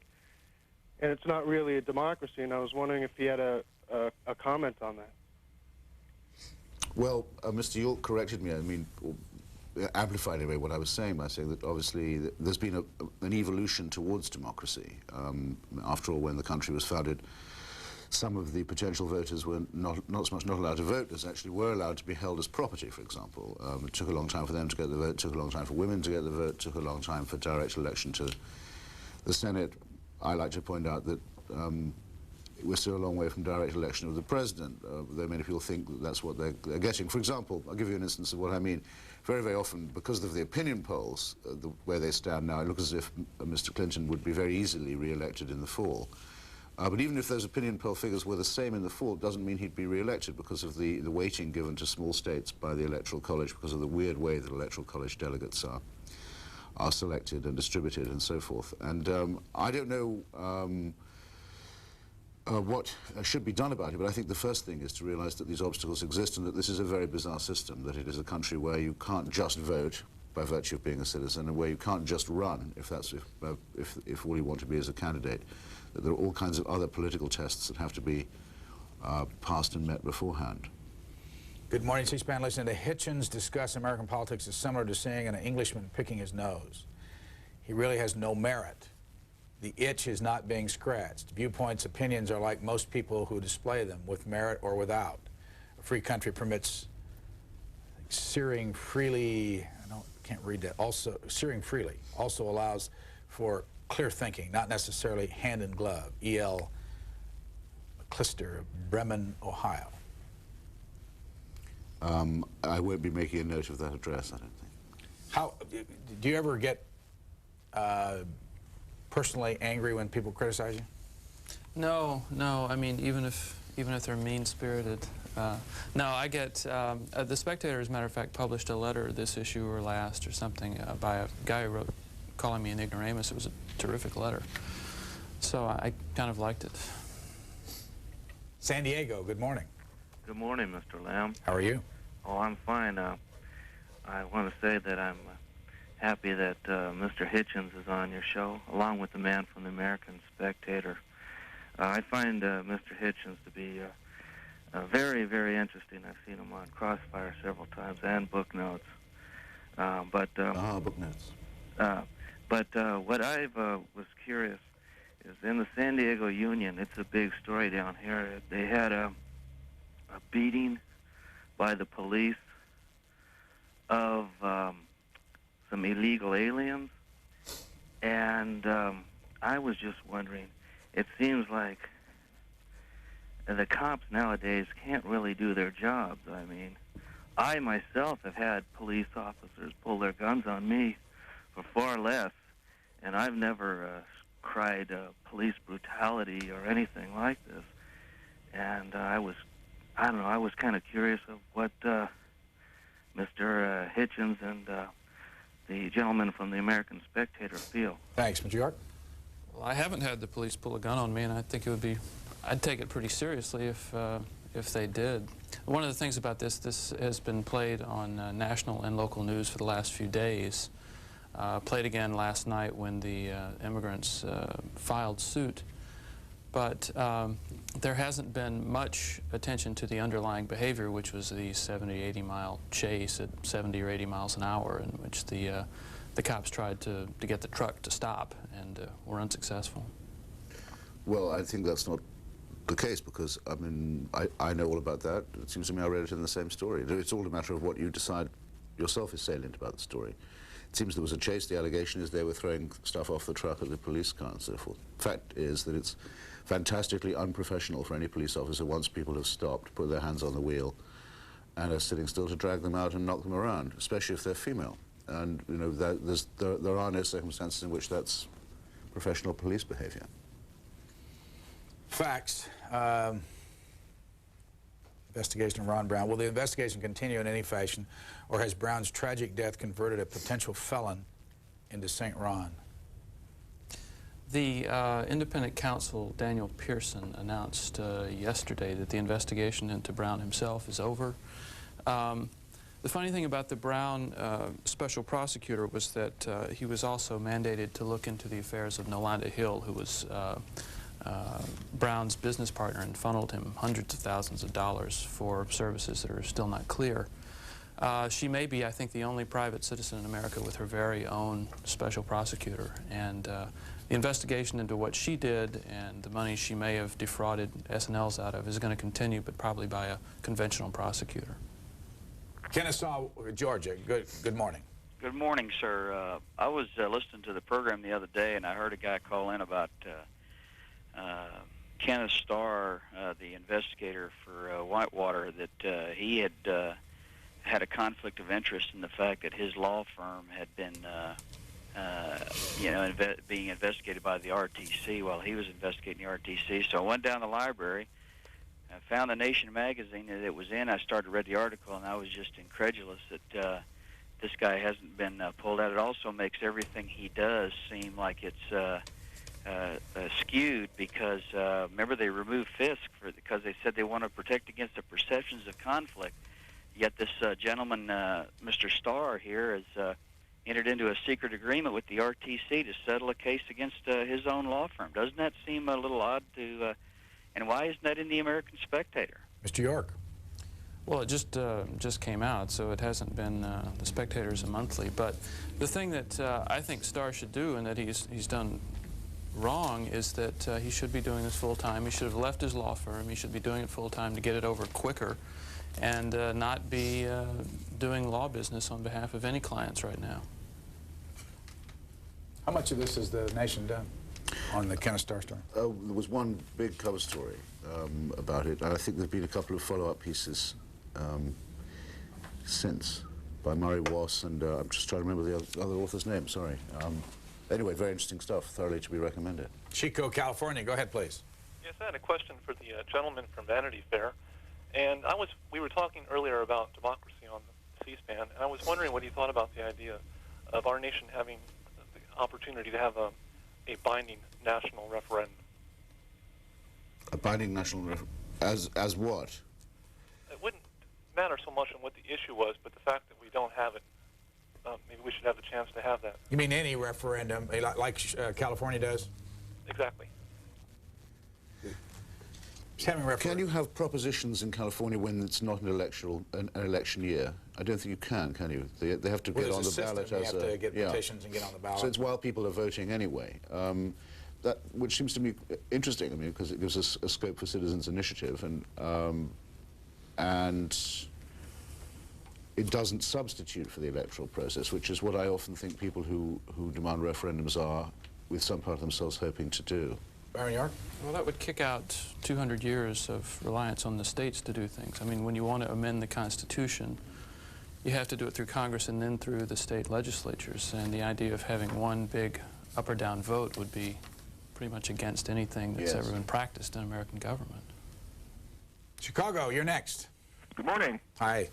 Mr. Hitchens, it occurs to me that in the past the Catholic Church was used by the wealthy classes to keep the working class in line. It strikes me today that people don't have as much trust of their churches, so now we have this psychology industry that seems to be doing this. We have people like Nathaniel Brandon, big fan at the Cato Institute, and all of these people seem to be in the business of getting people to believe that they're not victims and that they're not exploited, when the simple fact is, if they're working for a capitalist, they are being exploited. Could you comment, please? Well, exploitation in the sense in which you're using it is moral, absolute. In other words, it's just if you work for anyone at all, you're being exploited, or even if you have a job. Actually, what exploitation means in the original Marxist schema is the share of the value of your work that you get back or not. The role of religion in reinforcing that, when you say people are losing their faith in the churches, it seems to me you're wrong. The credulity about religion is at an all-time high, and that the churches all seem to be doing tremendously good business. I don't think that the therapy industry will ever succeed in substituting for it. I've never heard Mr. Brandon's tapes. I understand that he was at one stage a leading member of the Ayn Rand movement, whose, of course, best-known supporter and acolyte at the moment is Alan Greenspan, the Federal Reserve. A fact that never ceases to astonish me. Why? That the guy at the Federal Reserve is a supporter of Ayn Rand. Have you ever read The Fountainhead or Atlas Shrugged or any of this stuff? It's pretty vertiginous material. Well, when Nathaniel Brennan was here for book notes a lot of years ago, as a matter of fact, this is our 7th anniversary this week, we had a picture of Alan Greenspan along with Ayn Rand. He was a part of a 9-member, she called it her collective. Collective? Yes. No, that's bizarre. Well, I think Mr. Greenspan was married to Brandon's sister or something like that. I mean, he certainly was very much part of the inner circle, yes. This, Brian, New York, this front page piece, both in, I think it's in the Baltimore Sun, it's also in the Washington Post, NIH, that's the National Institutes of Health, scientist charged with abusing teen. Nobel laureate has brought dozens of boys to Maryland from overseas. This is Daniel Carlton Kadusik, 72 years old, who shared a Nobel Prize in '76 for research on a new kind of organism that creates human disease, was arrested in the driveway of his house in Middletown near Frederick.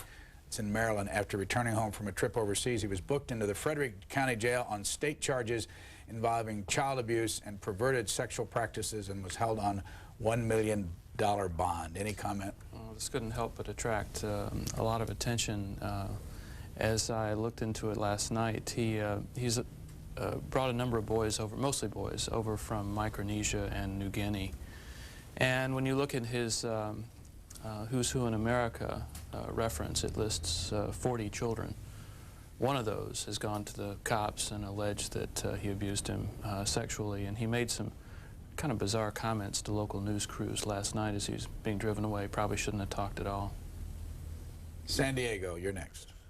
Good morning, Brian. Hi there. My name's Mac.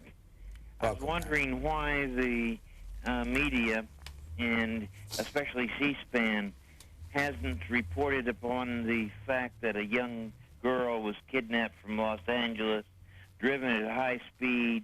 They crashed the border and went into Mexico.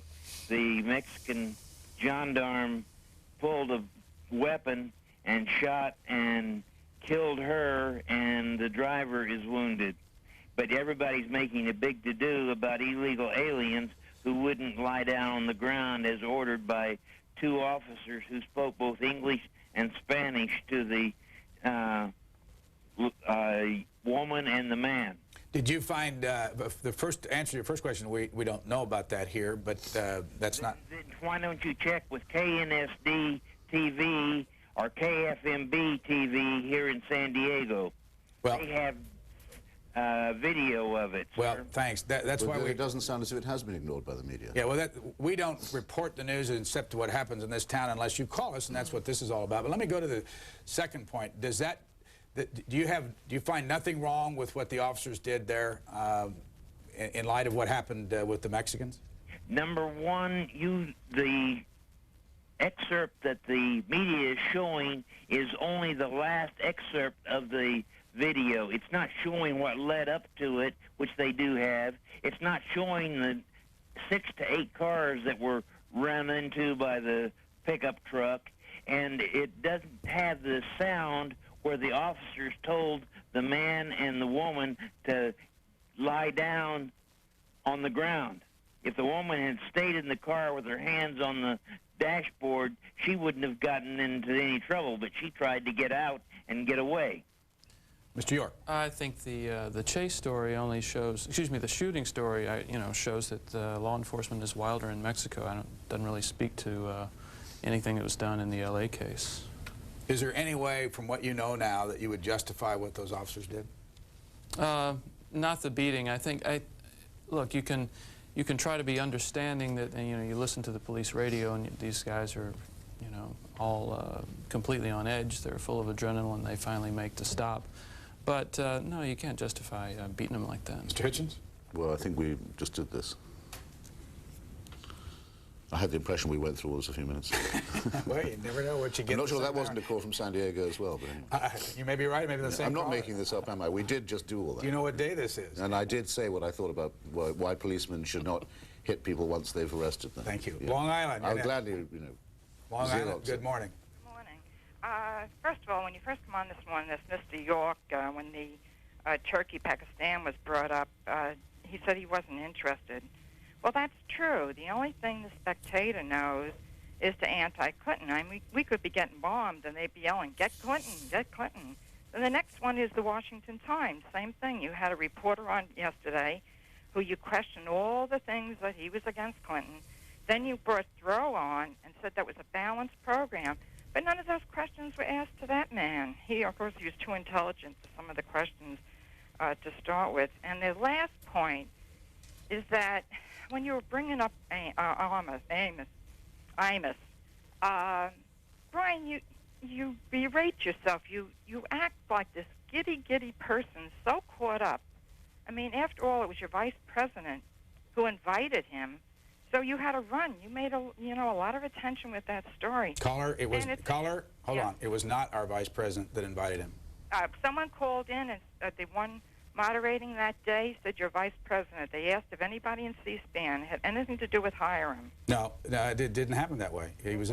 Why did someone in your program say it did? Someone didn't. He was invited by the fellow who is the chairman of the Radio and Television Gallery. His name is Keenan Block, and he works for the McNeil-Lehrer Report. Yeah, well, that doesn't surprise me. Lehrer is completely I stopped watching him. I used to watch him faithfully every night. Stopped watching him because he's so slanted against Clinton. But even today, how many times have you brought up that one story when someone out west came on the phone? You again brought up the story about the arms and stuff, and it was your suggestion to that man, not that man telling you what he had to say. Well, it's the lead story in the Los Angeles Times, and it's by the Washington bureau chief of the Los Angeles Times, and we sit here every day and hear people tell us that all those newspapers are liberals and that they're for Bill Clinton. I've got a fact sheet that says that all we hear from the liberal press is pro-Clinton stuff. So how do you explain that? Well, I think because anytime they don't like anything said, it's blamed on the liberal press. If they, even their center there, it's the liberal press. And I find them both ways, the Times, all of them. Let me read you this and help me understand this. This is a comment for the Washington Journal, which it says, you lost your balance of two sides of the issues when at 7 a.m. you only had one reporter on the air. When this reporter is Democratic, liberal-leaning person, which 80% are, you really get a biased view because he is commenting on the primarily Democratic-leaning print media in Washington. Explain that. Well, I explain it in the way that I didn't, if you have someone on that's completely on the right, the attacks are really unbelievable. I didn't see him attacking. He was given his opinion, and I'll respect even the right's opinion if they're not attacking. Like you just brought up this story of this man that was arrested. Well, there was another story in the other day how Jeff Bush down in Florida was on the board of another failing bank. I never heard anybody in C-SPAN bring that up. You know, I know we all think towards what we think, but it's... I was a Republican, and I changed this year. And my husband still is registered Republican, and we're in a very Republican area, but he'll never vote for Republican unless they come up with someone that Dole, we've watched him for years. He has a nasty, nasty way, and anybody that goes back a long time knows that. So I've always voted for whoever I thought was the best, you know, and I've made my mistakes. I voted for Nixon. Big mistake. So I really try to listen fairly, but I just get, and I don't, as I said, you have an excellent program. Getting into this giddy gossip mode that you get into sometimes drives me crazy. I can get that with a bunch of people when I see them out talking. Brian Lamb, the giddy, irresponsible figure. I've always been missing something. You must be leading a life that's secret from me. I'm always very impressed when I come on this show at how convinced some people are that there is such a thing as a media bias in favor of one party or another, or against or for the president. I mean, it seems to me self-evident that there is a tremendous bias in the media, and that the bias is in favor of bipartisanship.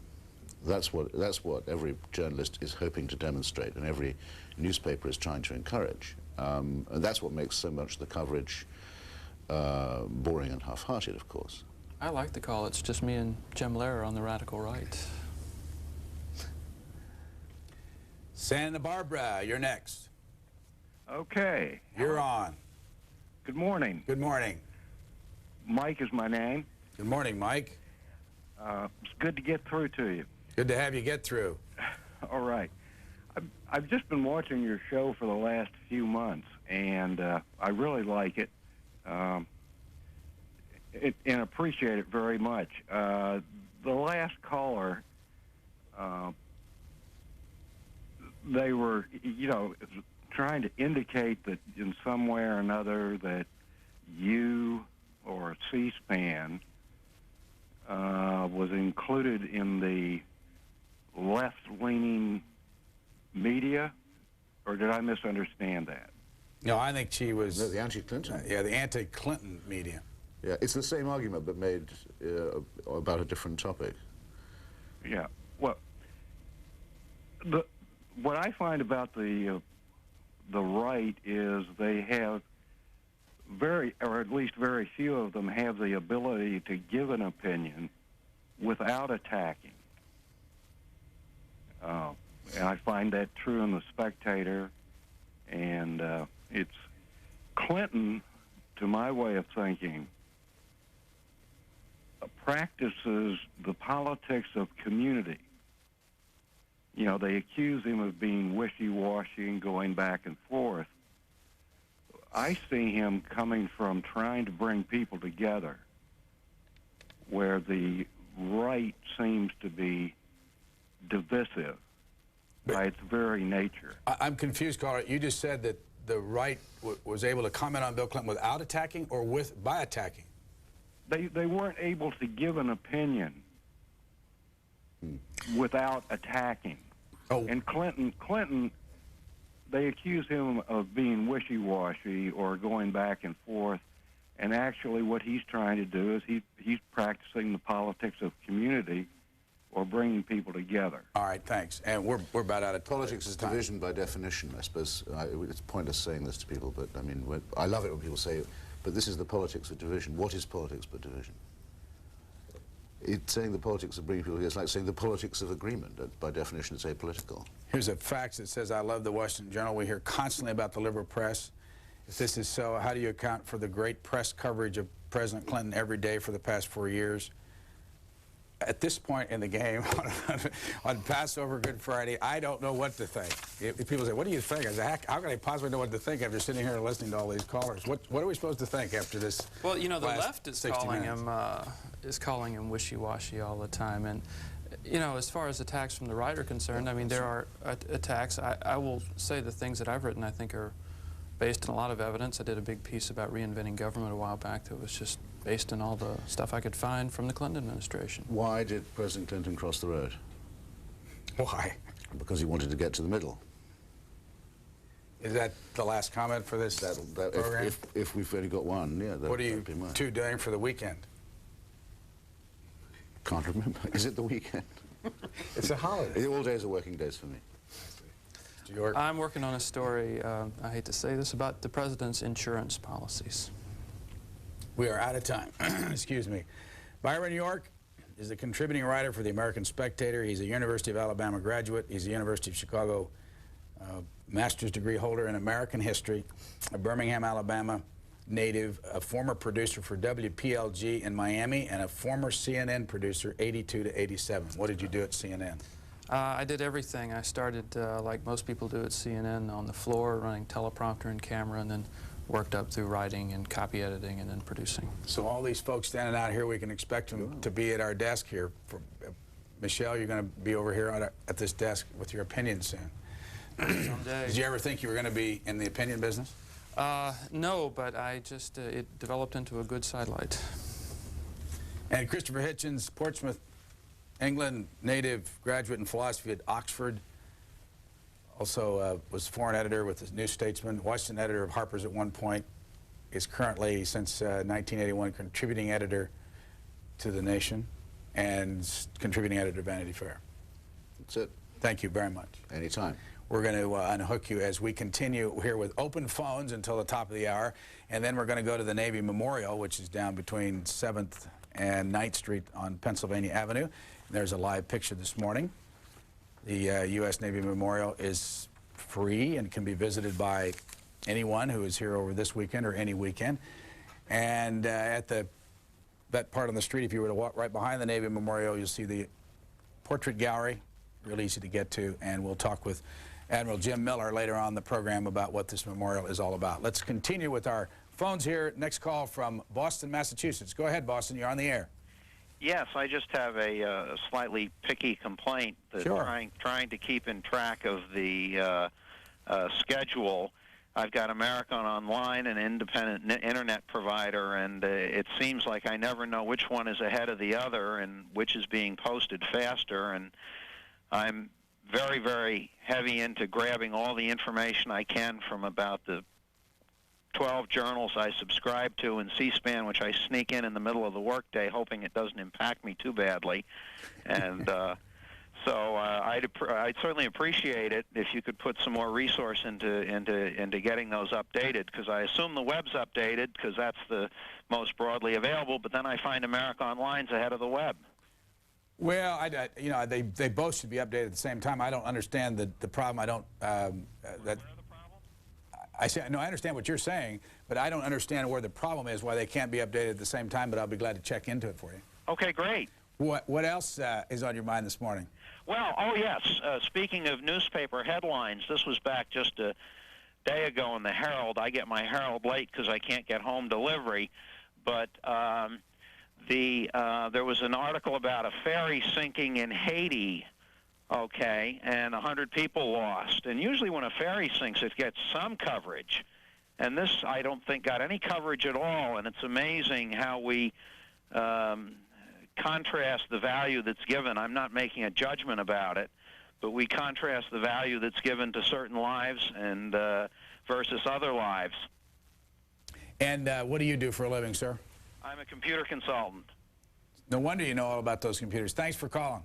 Thank you for C-SPAN. I hope and pray that it is the last best hope for the last best hope. Thanks, caller. Falls Church, Virginia, you're next. Yeah, thanks, Brian. And I just want to say I'm a C-SPAN junkie. I'm off this week because I'm in the military and my kids are on spring break, so I had to take some leave because my wife's working, and I just find it great to be able to watch C-SPAN.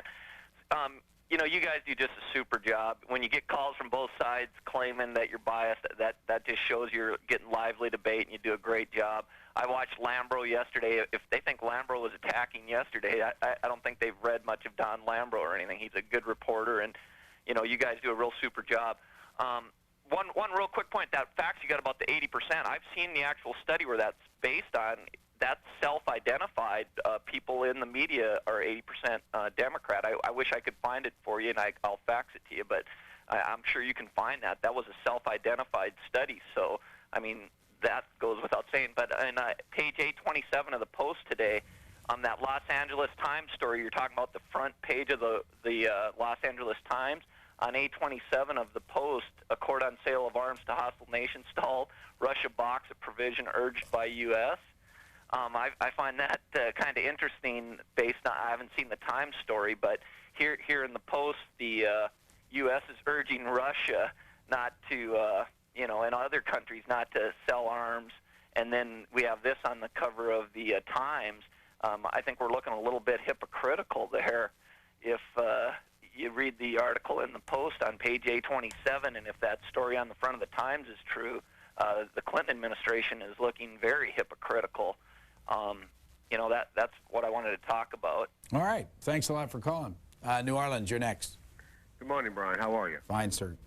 I want to compliment you, first of all. This is C-SPAN is my favorite program since Cheers went off the air. It's just balanced, and it's hilarious, and the entertainment is wonderful. What do you do down there in New Orleans? I'm a pilot. And two points. I fly at 737 and also through the military. I think we'll put a different spin on this Bosnia situation. I know people's eyebrows are going to raise. But I've got over 5,000 hours in it, and something's not kosher here, like they say. I'd have to say that there was either he was hit by ground fire or by a missile that hit his left side of his wing and made that turn, or there was some kind of malfunction. Those are very reliable. As ancient as they are, the navigation system over there is reliable. I've been there already, and it's very easily. I mean, it's not affected by a lot of the things that are affected electronically. It's a very reliable system that's been in use for 50 years. I doubt that the system itself was tampered with. Caller, let me ask you a couple questions about this. The 737, I saw in the paper yesterday that's, and I may be wrong, last year that Boeing sold 2,500, and this year there's over 3,000 of these planes. Do you have any idea how many are in business around the world? Oh, it's got to be over 4,000. I mean, this plane is so reliable, and this plane is so durable that it's hilarious to say that to listen to people that know absolutely nothing about it to make their spin on it. Well, what about this guy that flew this airplane is highly qualified? I mean, the Air Force doesn't put people in that position unless they're highly qualified. These things are just silly, the remarks people come up with. Okay, but what about this? You're flying in, and I've always thought about this when I'm flying myself, but you're flying into an airport and the visibility is 100 feet. Does that, as a pilot, does that ever make you nervous? Well, sure it does. And 100 feet is not something that they're going to fly into without sophisticated landing equipment, instrument landing equipment, which you can fly in zero conditions. But in this particular case, this guy, I mean, come on, this guy's not going to make a bad decision. He may make an edgy decision, but not a bad one to risk people's lives. And also, to make a turn like he did and go almost 2 miles off course and crash into a mountain, I'd have to think that something happened to the left engine or the left side of the plane that made it uncontrollable. I mean, this has got to be investigated further. This is, I guess, like the Vince Foster thing. Just whatever they say is true and just cover it up and let it go. That's not the case. Now, there wasn't a flight recorder on there because... We don't use flight recorders in the military. It's not necessary. Well, but they said that the rule changed like in '74, and they now have them on there, but before this plane came out like in '73. Yeah, but to make that point, this still we don't require them, and secondly, it's still a durable plane, and the navigation system works. It's been working for 50 years, and it's just like a rock. And my point is something else may be going on that should be investigated. Okay. My second quick point, nobody's mentioned, Cal Thomas's article today in the national article about awakening. It's called Awakening, why Jesus Christ all of a sudden is appearing on pages throughout the country, especially in 3 major magazines. And it's a very fascinating article, and when people are just destitute and they spiritually and morally, what they do to turn to. And I guess he's the guy you have to turn to now, and I think people should read that. All right, thank you. Thank you. Cal Thomas is published here in the Washington Times. Marshall County, Alabama. Go ahead, please. Hello, my good friend Brian. Welcome. This is your old buddy, the Sand Mountain Psychic, back on the job here this morning. Have you got it all written out there this morning? Actually, I do have a few predictions I was going to share with you, but I do have some suggestions on your programming, too. Which would you like first this morning? Whatever makes you happy. Okay.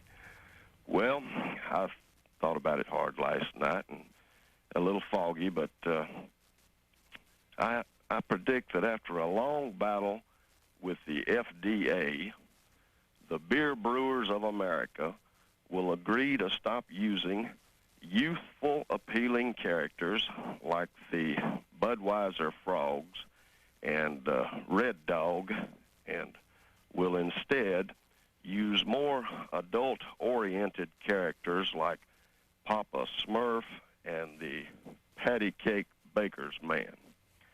And cigarette manufacturers will get a long overdue reprieve from government agencies after promising the Democrats to never, ever again contribute another dime to Republican candidates or their campaigns. And this is pretty serious this morning. Oh yes, a little serious this morning. Now let's get a little political here. The House Majority, Dick Armey, I foresee that he will discover that the jumbo bottle of nasal spray that he has been using for several years was actually a squeezed bottle of Elmer's glue.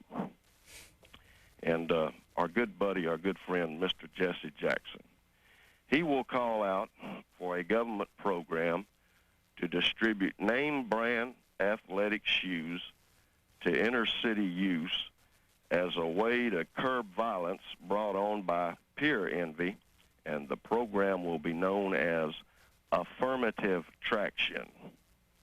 Now, that's close this morning. Now, what about, we got other calls waiting. What about this program? What do you want? Yes, I did want to say that I really enjoyed the contest you had for the high school students. And it occurred to me you ought to just carry this thing on a little further, have an essay contest for college students now, and maybe have them on your program, have the winners on your program, then an open essay contest for your phone callers who perhaps could write in an essay about a particular guest that they spoke with on your program. Then I'd say a Caller's Choice Award for the favorite guest on the Journalist Roundtable would be in order. And I guess before I leave, let me give you my prediction on the vice presidential candidate and who Bob Dole will pick as his running mate. I really hate to give this away, but he's been grooming this fella for a long time, so I'm going to leave you with this clue, and then I'll call back in and check with you a few months from now after he's done so and see if we didn't hit the nail on the head. The clue is like this. His name will mean change. That's it? That's it. All right. That's all I'm going to give you. Thank you, sir. All right. Good talking to you, Brian. Nice talking to you. We are going to go back to the Navy Memorial at the top of the hour, and we have a live camera down there this morning, and we also have a camera on the cherry blossoms this morning, which are almost in full bloom here in the town. We got about 4 more minutes for our open phones. This is Colebrook, Connecticut. Go ahead, please. Thank you. Good morning. Good morning, Brian. In the Navy Memorial, I wish you would ask the man if there is anything there of the 5 Sullivan boys that were killed in World War II all at one time. Okay. Okay? Yes, sir. Thank you. Thanks a lot for calling. I've been saying that Admiral Miller will be back with us. It's actually James Nemer, who is U.S. Navy Memorial Naval Heritage Center VP of Operations. And I thought that Admiral Miller was going to come back with us, but it's a different gentleman who will be taking us on a tour here in just a few moments. Let's grab this call from San Francisco. Go ahead, please. You're on the air. Yeah, hi. Hi. I enjoy your show. I think the 2 biggest stories that are quite big in the past few days have been Ron Brown and the Unabomber. And I want to say quite frankly that I've been very disappointed in the coverage of both these stories. I frankly don't mourn for Ron Brown. I think a lot more work by reporters and even on C-SPAN and asking these reporters what the story is could have gone on as to what the redevelopment contracts were about in former Yugoslavia. It's my personal view that Ron Brown was chasing after blood money. I mean, you don't destroy a country with thousands of people's lives in order to go after redevelopment contracts. And I do believe that is what Germany, first of all, and with United States assistance did. Everyone knows that when you recognize one ethnic group as a country, all hell is going to break loose. And who is going to profit from these redevelopment contracts? The CEOs were. Perhaps Ron Brown was, but the American citizenry wasn't, and you don't have to, it seems to be not a nice thing to wreck a country in order to get it. That's the first thing. And the second thing is this Unabomber. Obviously the guy is, well, he's a killer. He didn't destroy a country, however, but it seems that this guy has flagged a very important issue, and that is genetic engineering. And as an issue of the development of society. And it's a very, very important issue. And I think reporters could have asked what the hell is going on with this, and where is society going to be going with this. And I'd like you to perhaps keep this in mind for the future. Thanks for the call this morning. Appreciate it. We go to Jacksonville, Florida next. Go ahead, please. Yeah, good morning, Brian. Brian, the local paper does not carry enough local news. It's mainly national, and we like that to some degree, but a number of us are protesting it. I pick up Rachel's Health Weekly, and there's a journalism question here I have. Gina Colada of the New York Times was very much against the chemical that's the most toxic one we've ever found, and that's dioxin. We're still producing that in incinerators all through the United States. She was very much against it back in the early 90s, and then all of a sudden, because Al Gore has endorsed the book Our Stolen Future, she slam-dunked it in a recent piece And this stuff causes attention deficit disorder, violent behavior, reduced IQ, breast cancer, reduced sperm counts. And I would like for you to comment on it, and I'd like for you to get a copy of this, Rachel's, and when you have some more journalists on, like you just had, on both sides of the issue, have them comment on it. All right, sir. Thank you very much for the call. Little open phone segment here. We've got more to go this morning, including our last segment of the morning at the bottom of the hour, where we'll open the phones up. Connie Broad will be here, our executive producer, and we'll continue to listen to what you don't like about this show or like about it. And you know, the most helpful thing is make suggestions on what you would like to have changed, if anything. But we'll break for a moment.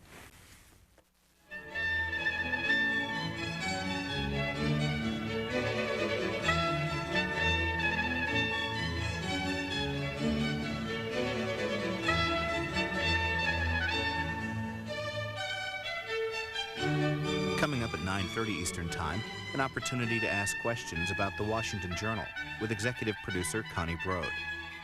Up next, a look at the U.S. Navy Memorial and Naval Heritage Center here in Washington. We'll get a tour from Jim Nemer, the memorial's Vice President of Operations.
James Nemer, Vice President of Operations of the U.S. Navy Memorial. Where are you standing? Brian, I'm at the sculpture wall at the Navy Memorial, and I just want to say good morning to you. Good morning to you. How long has this memorial been there? The memorial was dedicated in October 13th, 1987. So we're about coming on to our 10th anniversary next year. What's right by you there? I know we're going to take a look at some of the West sculpture walls and what's on there. Can you show us some? Yeah, Brian. We have probably what has been considered or been called the largest bronze relief project ever undertaken in the United States. We have a total of 22 bronze reliefs done by 12 sculptors. And the one that you're looking at right now is called the Naval Reservists. And of course it depicts the Navy people who serve in the Naval Reserve and was sponsored by the Naval Reserve Association. The sculptor of this is Leo Herrera, who coordinated the entire project. How many did you say there were on the wall? We have 22 total. And how did you make the decision? It was a matter of really trying to cover the various organizations that have contributed to the success of the Navy, as well as some historical events in the Navy. Were you in the Navy? Yes, sir, I was. How long? I was in 25 years. And what kind of Navy were you in? I was a public affairs officer, and I believe that was what you took up in the Navy. Is that right? A lot of years ago, yes. Yes, indeed. Yes, indeed. What other sculptures can you show us there? Well, going down the line here, of course, we have the Navy Medicine, naval airships, and then this one, called the Silent Service, Clean Sweep, is about the World War II submarine patrols, and it was sculpted by Stanley Bleifeld, who is the same sculptor that did the statue the lone sailor, as well as the homecoming statue, which is in our Heritage Center. What did this memorial cost? The actual, our cost was $2.7 million for the memorial itself, and then of course there was about $7 million that went into the Heritage Center. What's next on your left there? We go to the inland naval engagements, which is the U.S. Navy riverine operations in Vietnam, sculpted by Serena Goldstein Litinsky.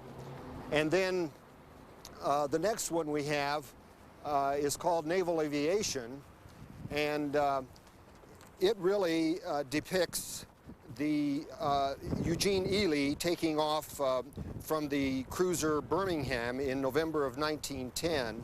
And 2 months later, he actually landed and took off from the battleship Pennsylvania. Are these sculptures available in miniature for anyone? Some of them are, Brian. We've simply not been able to get to doing the miniatures of them, but some of them are. What's next along the way there? Well, we have a historical bronze relief called Admiral David Farragut at Mobile Bay. He actually lashed himself to the rigging of the flagship Hartford as it fought the Confederate ironclad Tennessee in Mobile Bay during the Civil War in 1864. This one was sculpted by Robert Summers. Do you have a personal favorite? Yeah, actually, as far as art goes, I think that Mr. Summers did a magnificent job. It's a very dramatic bronze relief, very three-dimensional. So this one tends to be one of my favorite, yes. What's the next one there on the left? We have Navy chaplains, of course, and of course the Navy Chaplain Corps is a very integral part of our service, and they provide our spiritual guidance. Are the Marines, are they depicted anywhere? Yes, they're on the other side, on the east sculpture wall. We have the Marine Corps depicted, as well as the Coast Guard and the Merchant Marine. They are depicted on the other side. And by the way, there is also a bronze relief dedicated to the women who served and are serving in the Navy. And that particular sculpture was the first one to be sponsored. We understand there's some famous sayings down there? Yeah, there sure are. If we can just go on over to the inscription wall. We have a number of sayings on the sculpture, on the inscription walls that surround the northern half of the memorial.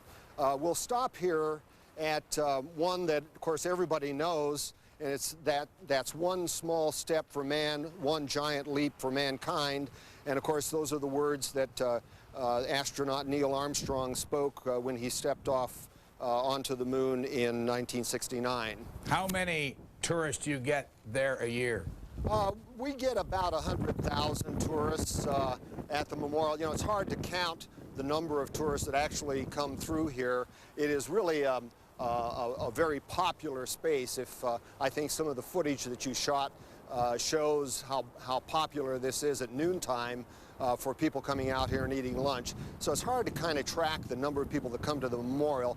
We do get a pretty good handle on the number of people that come into the Heritage Center, which is about 100,000 a year. We just showed the world map, and Admiral Miller earlier said that maybe the largest map anywhere?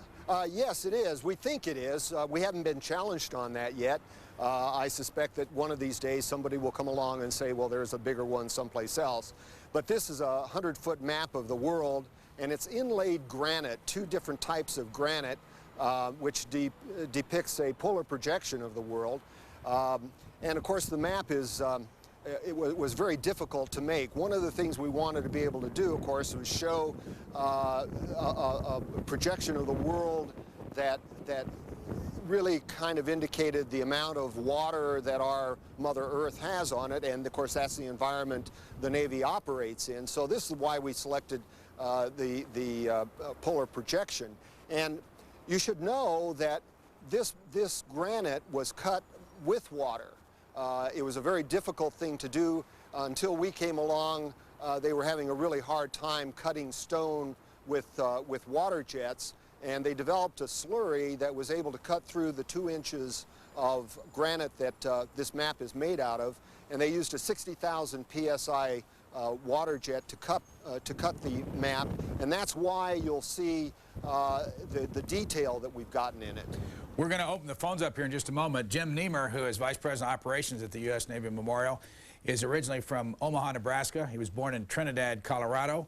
He attended the Naval War College. Where else did you go to school? I graduated from the University of Nebraska at Omaha. And how long have you worked at the U.S. Navy Memorial? Well, I guess I'm the oldest one on the staff now. I'm going to be celebrating my 11th anniversary here at the Memorial in August of this year. And we understand there's an indoors. Yeah. We have the Naval Heritage Center, which is an adjunct to the Navy Memorial, and it is a 22,000 square foot facility. We have a number of things in there, including the log room, which Admiral Miller talked about earlier. And of course, the log, if you recall, is a computerized listing of people who served in the Navy, as well as the Marine Corps, Coast Guard, and Merchant Marine. We have 240,000 entries in that computerized listing. And by the way, there are also photographs attached to the records, to many of the records. We have about 50,000 photographs attached to those records.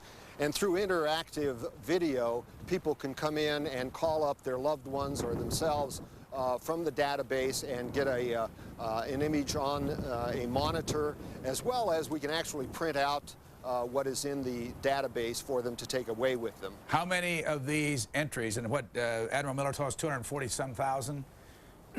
Right, we've got 240,000 entries, and certainly anyone who is viewing this telecast right now can call 1-800-NAVY-LOG and find out more information about how they can get their names in the Navy Memorial Log. Is it up to the individuals to get in this log? Not necessarily. We have a lot of individuals who put themselves in. However, many relatives and friends put individuals in the log as well. We're going to take telephone calls for another 22 minutes or so, and we have a call standing by from Salisbury, Maryland. Go ahead, please. Yes, I'd like to, for the director there, your person, to maybe announce the fact that they have, that they represent a contact for anybody who has ever served in the Navy as a source for reunions. A lot of people don't really know that their ship may be, or they may have a reunion with their ship, and they can contact the contact through them. Thank you. Yes, that's very true, Brian. We have a complete listing, or what we like to think is a complete listing of the reunions that are being held around the country. We encourage reunion groups to have their reunion here at the Navy Memorial. We do a number of those during the year, and we always have wreath-laying ceremonies that accompany those visits by the reunion groups to the memorial. And we are a resource, and we're hoping to become an even greater resource for reunion groups. Next call, Sylvester, Georgia. Go ahead, please. Yes, Brian. Yes. I'm really disappointed, and I'll tell you the reason why. I've listened to you many times, and this is my first time I ever called. And I'll tell you, the Navy, they just never recognized the worth of the destroyer fleets. I served in World War II on a destroyer in the South Pacific from Guadalcanal to the mainland of Japan. And I tell you, if you look back, the First World War was started over a destroyer. Johnson said over there in the Gulf that they've attacked one of his destroyers. Destroyers, you know, the flag always said, look, pull over there real close and let them shoot at you so we can tell where they are, you know, and all this kind of stuff. And they never get any credit. And on Saipan, the destroyer that I served in, we were instrumental in the destruction of over 40 tanks there that the enemy had hid in a swamp there to jump right square on top of General Smith's Marines. All right, Sylvester, going to let you go. I think we get the point. Do you agree, Jim Nemer? Yeah, Brian, we try our best to pay tribute to everybody and all of the ships that the Navy has. We have something down in the Heritage Center. It's a collection of photographs and data on Navy ships, and we have many, many, many destroyers in that database. In addition, we're actually trying to add another bronze relief for the tin can sailors, which are the destroyermen that have served in the Navy throughout the years. I've got the booklet here, and there's a whole page devoted to destroyer escorts, and there's a bronze there. Yes, there is. Destroyer escorts? Yes, there is, and that was sponsored by the Destroyer Escort Sailors Association. And as I indicated, the Tin Can Sailors Association are also trying to sponsor one, and we're trying to get approval for adding that bronze relief at this time. In Annapolis, Maryland, you're next. This is Captain R.T. Miller in Annapolis, Maryland. I'd just like to tell Mr. Nemer that the memorial is handsome. I'm in the log, but I'm a little disappointed that the bronze reliefs don't include something concerning the old construction corps and the engineering duty officers who followed on and who were the designers of all the ships that the Navy exercises. Thanks. Jim Nemer?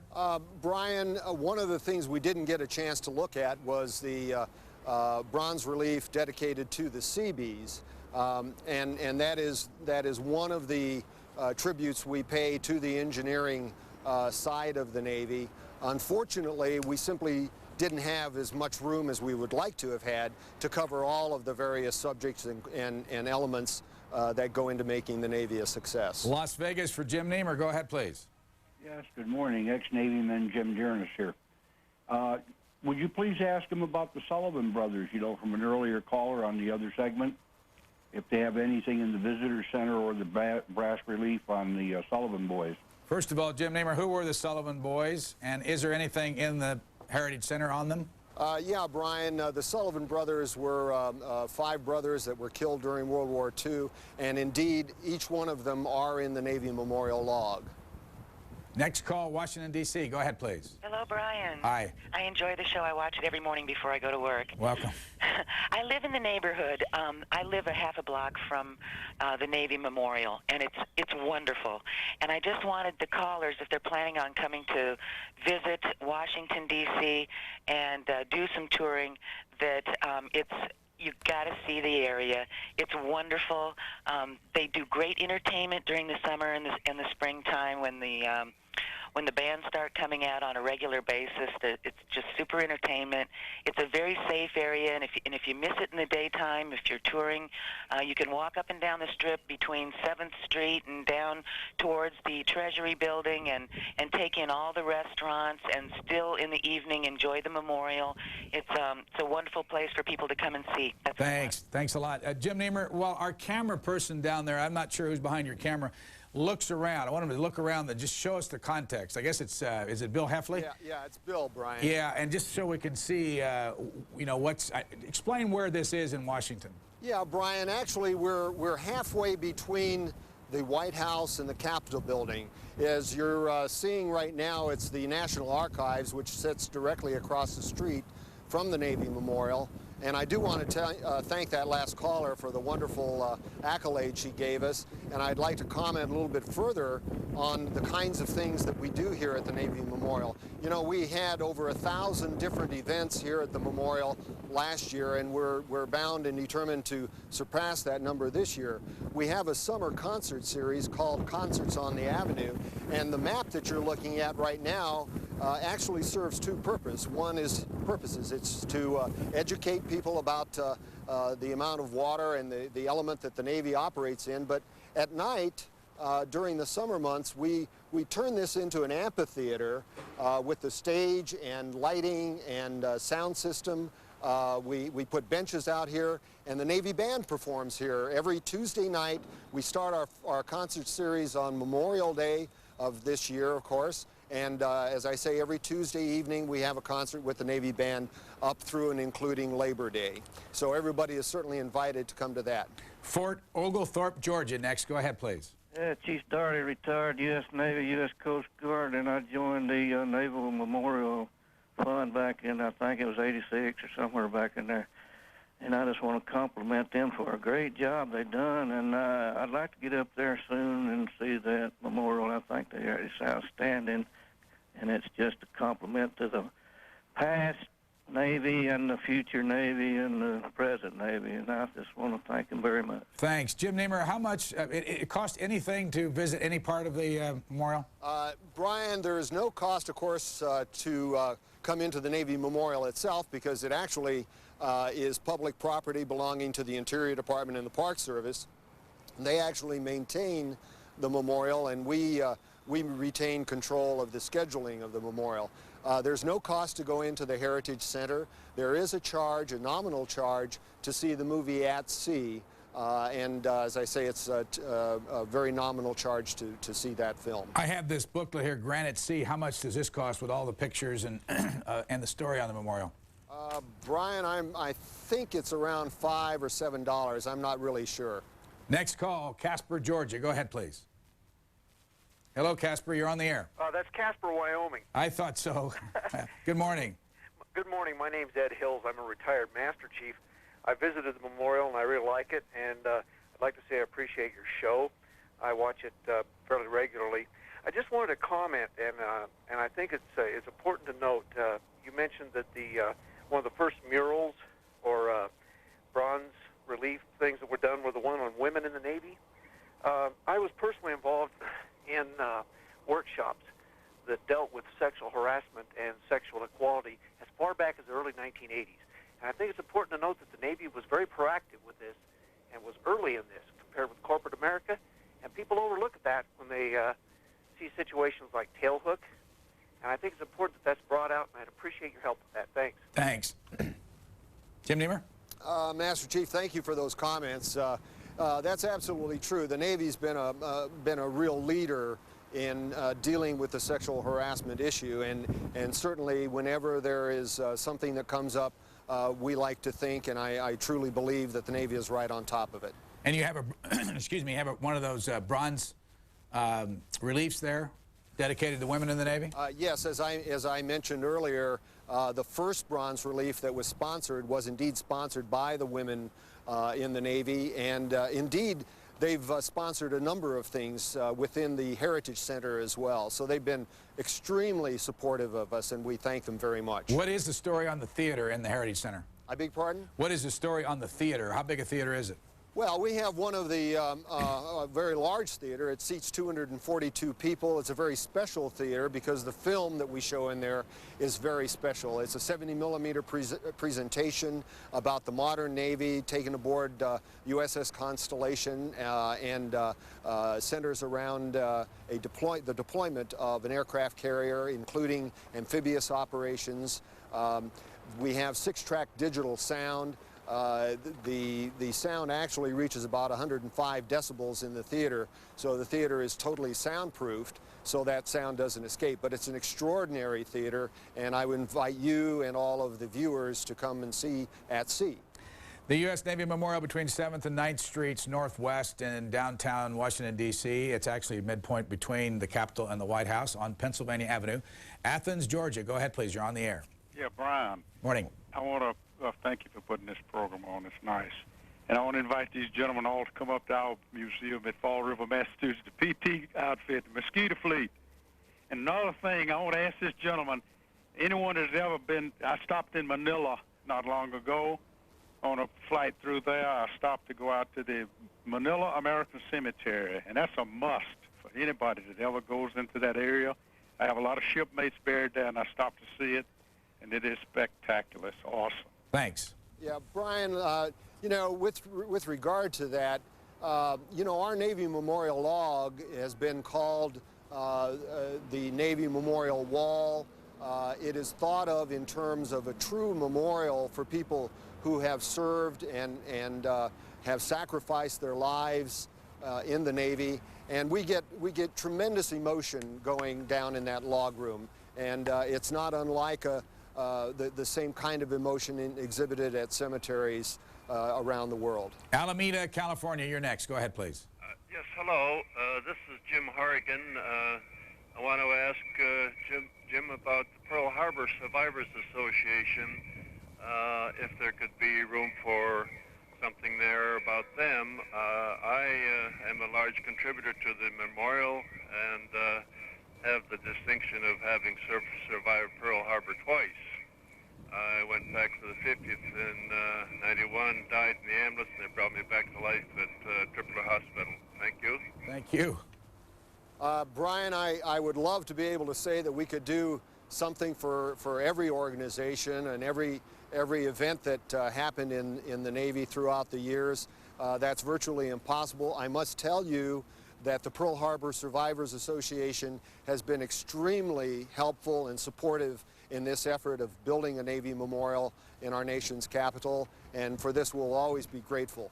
I can't promise anything, but we'll certainly take a look at it. Before we leave, we got time for another call. You got some more quotes there you can show us? Yes, I do. We have the quote by Captain John Paul Jones, I wish to have no connection with any ship that does not sail fast, for I intend to go in harm's way. And that quote was made in 1778 by Captain Jones when he refused to take prize ships for use by the U.S. Navy. Who was John Paul Jones? Well, he was obviously one of our heroes in the Navy. We've got a number of things here at the Navy Memorial that quote him and refer to John Paul Jones, but he was a Revolutionary War hero for the Navy. We're going to take a call and go to another quote. Gaithersburg, Maryland, here in the suburbs of Washington. Go ahead, please. Yes, I wanted to talk about the Sullivan Brothers Memorial. There's a beautiful memorial that's one of the least known memorials in Washington. It's on the U.S. Capitol grounds. It's about 200 feet west of the north side of the Supreme Court building. There's a bronze plaque that's flush with the grass, and it's in commemorating the loss of the USS Juneau that the Sullivan brothers were on when it was sunk November 12, 1942 by a Japanese submarine. And their father had planted their 5 flowering crabapple trees that are probably in bloom now or soon will be.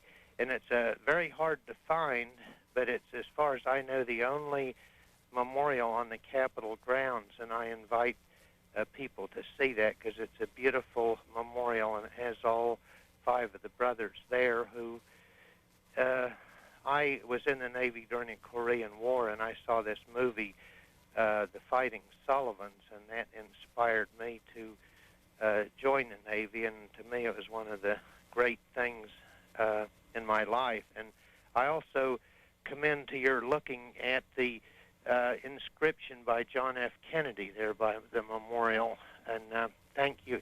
Thank you. Jim Nemer, are you aware of this? No, I wasn't aware of it, but I'll tell you one thing. It's a nice day today, and I think I'm going to take a walk at noontime up to the Capitol building and take a look at it. I'm anxious to see it. Give us another quote there, and we'll take the last call. Okay. The last quote that we're going to cover today is the one by Commander Eugene P. Wilkinson, the commanding officer of USS Nautilus on January 17, 1955. And he said, underway on nuclear power, and that was the beginning of the nuclear power age. Last call, Reno, Nevada, for Jim Nemer. Go ahead, please. Yes, Wayne Lister in Reno. I had a brother on the USS Honolulu in the Pearl Harbor. Furthermore, I was wondering about World War I ships like the USS St. Louis, which an uncle of mine served on. Thank you. Jim Nemer? Yeah, Brian, again, we have a lot of those World War I ships and World War II ships and current ships in our ships and aircraft log. But again, we have a lot of those ships represented on the glass wave wall inside the Heritage Center. And again, I would invite any Navy veteran, anyone who is interested, to please come to the Navy Memorial when you're in town. We'd love to have you and show you around. I think you'd enjoy it, and I think some of the callers have represented this as a very, very popular place, and we think it is, and we invite you to come. Jim Nemer, how many people work for the memorial? We have about 27 full-time staff, and part-time. We have part-timers as well as a tremendous volunteer staff that works here. How much money do you have to raise every year? We probably have to raise several $1 million in order to be able to keep the doors open. Thank you very much for joining us this morning. My pleasure, Brian. Thank you. Jim Nemer, Vice President of Operations for the U.S. Navy Memorial and Naval Heritage Center in downtown Washington. And we're back here at our desk, high atop the 6th floor. Good morning. Good morning, Brian. Connie Broad, what's on your mind this morning? What are we doing here? Well, what we're doing is kind of for two reasons. We wanted to go to our viewers this morning and ask them for constructive criticism or what basically they think, like, don't like about the Washington Journal. Why does it have to be constructive? Because it makes my job easier. No, yeah, if they just want to talk about what they hate, that's fine too.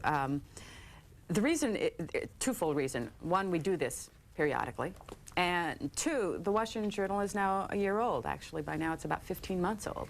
And we're in the process of an internal kind of review, what works, what doesn't work. So we thought as part of that, it only makes sense to go to our viewers and ask them too.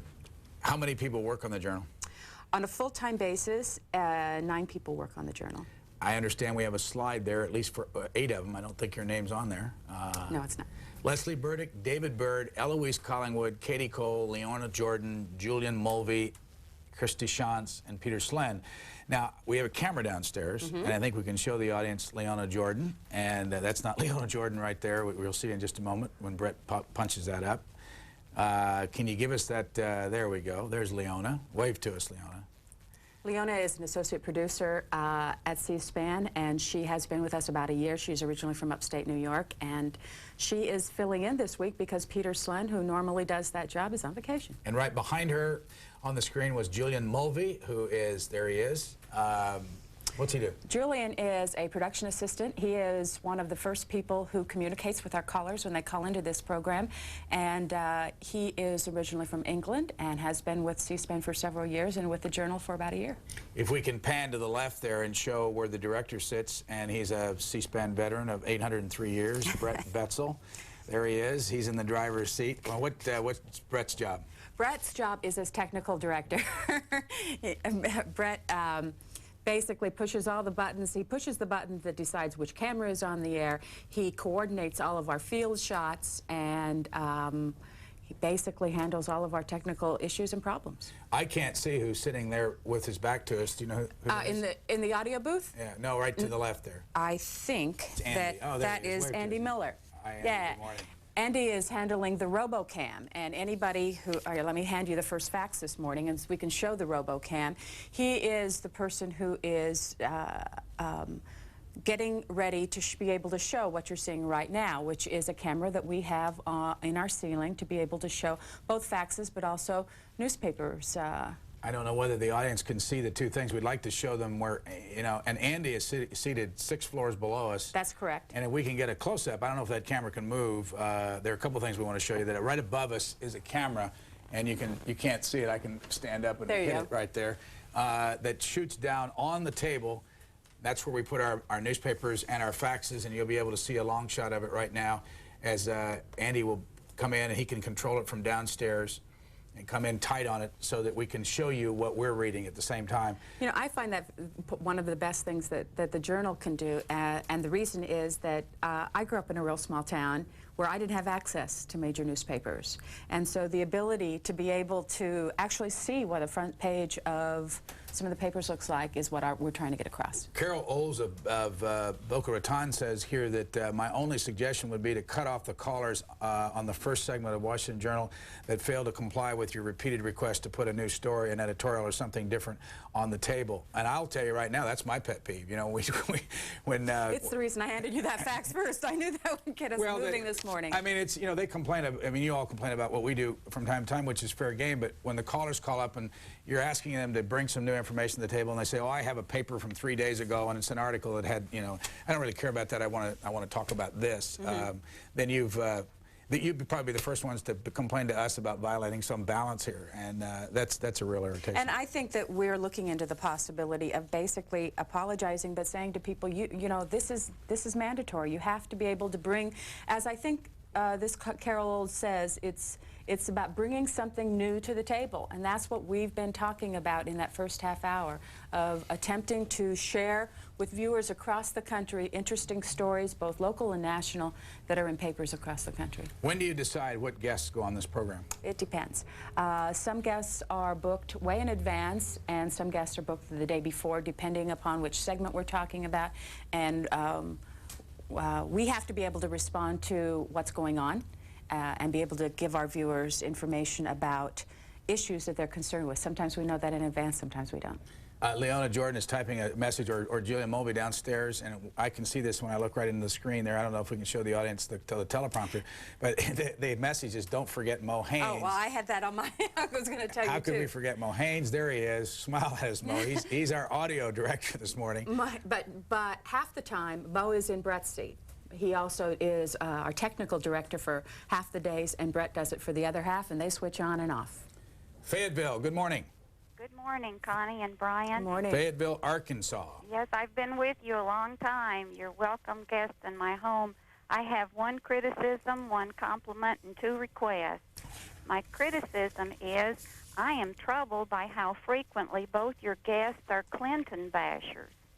My compliment is I like C-SPAN's unflagging interest in seeing that taxpayers' money is well spent. For example, years ago, Brian took C-SPAN to the West and showed us the pros and cons of using taxpayers' dollars to create what some people call a Cadillac desert. First request, would C-SPAN please explore the pros and cons of taxpayer money that feeds the sports industry, as with the building of stadiums? And especially, would you quantify the amount of property taxes which is funneled to the school sports industry, frequently to the neglect of academics and vocational education? My property taxes are several thousand each year. 70% of that goes to the schools, and I resent that any of that goes to the school sports. Last request, could you from time to time include a reporter from Science News, which is based in Washington, and I don't think I've ever seen one on your program, so that we could better understand some of these science stories, such as mad cow disease, where public policy will be involved and where we have hardly anything to go on but superstition. All right, thanks. Good suggestion. The only thing is that the property tax thing is, and the schools are local. I mean, pretty local issues, and would change from area to area. One of the things we have to do when we take a look at what issues we're going to do on a daily basis is how it impacts a wide variety of people across the country, because we're watched from the East Coast to West Coast and the Hawaii and in some places internationally. James Sherman of Wilmer, Minnesota says, one of the things that really bugs me, I have seen many times the very real questions of callers go unanswered. The duty of the moderator is to facilitate the answering of questions. When a panelist doesn't answer a direct question, it's the duty of Susan, Connie, Brian, Steve, or whoever to get the question answered. By not doing so, it is disrespectful to the person asking the question. The callers take the time and the cost to ask the question that they want answered. Please ask your people to get the answer to the important caller questions. Good point. I mean, I think it is the responsibility of the host to make sure that questions are answered. Sometimes, however, questions have been asked before. And in order to keep the program moving, if a question has been answered earlier in the show, we may not have it repeated. Bartlesville, Oklahoma. Go ahead, please. Good morning, guys. Hi. I have absolutely very little criticism of C-SPAN, really none. But I did want to mention there have been two occasions when I've gotten through on your daybook segment when one of the requirements is something out of the newspaper. And I tried to explain to the person that my paper was a Sunday paper. My paper doesn't arrive until 4 o'clock in the afternoon. So it's pretty hard, like on a Monday, to talk about something that's in Monday morning's paper because I don't have one. Let me interrupt to say that that's all right, but here's the kind of a story we're looking for. This morning, a caller called up from Atlanta and said that former Senator White Fowler had been nominated to be an ambassador. That's something I've not heard. I don't know. I'm seeing the paper here. It doesn't matter that it absolutely is this morning, but tell us something new. I mean, you know what I'm talking about when you call up and say, oh, here's a headline from yesterday, Medicare is going down the tubes, and then, but I really want to talk about abortion. And that's what we're talking about. Not bring new information from your area to the table, and we don't care as long as it's the last couple of days how old it is. Well, I guess my only concern was I was just disconnected, and you don't know how, you cannot know how hard it is to get through. I do know how burned you can be when that happens, and we will try to do a better job on that here, and I apologize because the folks downstairs answering the phones are under a lot of pressure. There was a fax here also that I just handed you with someone asking why we can't pick up a ringing line. And basically, when we pick up the line and it's ringing, you start paying. And so we try to make it a point not to pick it up until we're close to putting you on the air so as to save you that dime. This was from, does it say who it's from? I want to make sure you get credit. Unfortunately, it does not. Okay, Orange County, California, good morning.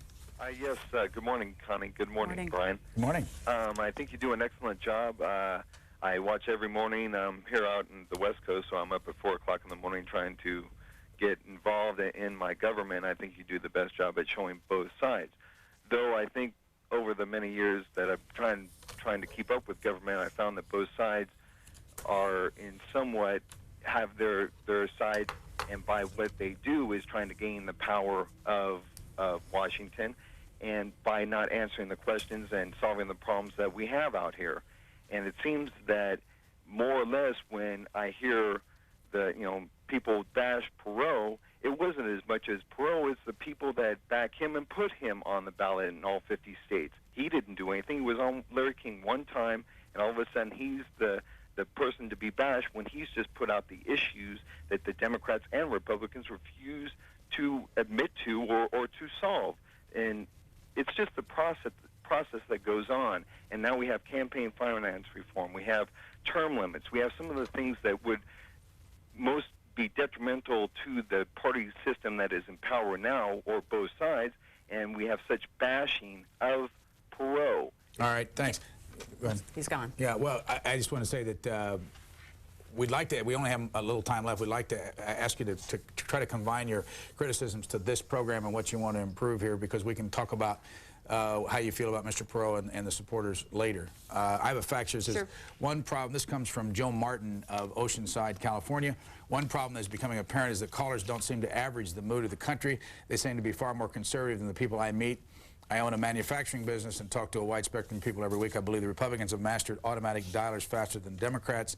May I offer the following suggestion? Rather than having your two phone lines determined by geography, have them determined by politics, liberal, conservative, Republican, Democrat, rural, city, rich, poor, labor management, Americans, foreigners, black, white. I think that should give you an idea of what I'm thinking about. The groups would be determined by topics and the guests that you have on. I believe the show would be more informative and fun to watch with this format. So the question is, who defines what liberal and conservative is, and who defines what Republican and Democrat is? If we divided our lines that way, your definition of what a conservative and someone else's may be totally different. But we do like that, though. I mean, this is the most frustrating thing that happens here. Oh, it is absolutely a frustrating issue. But so when we go to from the problem to trying to solve the problem, we've tried different things. We've tried dividing up the lines. We've tried. Well, look at what people complain about here. They complain about a reporter coming on at the beginning of the program in the morning because they perceive that person to be liberal. And that's a mistake for us here. Then they complain about the callers all being conservative. And then they complain when we go to a line that would be Republican liberal because we're artificially controlling who calls. Let me tell you what our goal is here. And our goal is over a 3-hour period that on most mornings you're going to hear most sides of these issues. It doesn't always work. But if you've got a better idea that will be as fair as possible, let us know, because we're as frustrated as you are with this. And every time we try to change something, of course, you got just as many people who are unhappy as are happy. I think that's a fair comment. At least asking Marge Amy and her group that sit in the back and take your calls every day. Bradford, Pennsylvania, go ahead, please.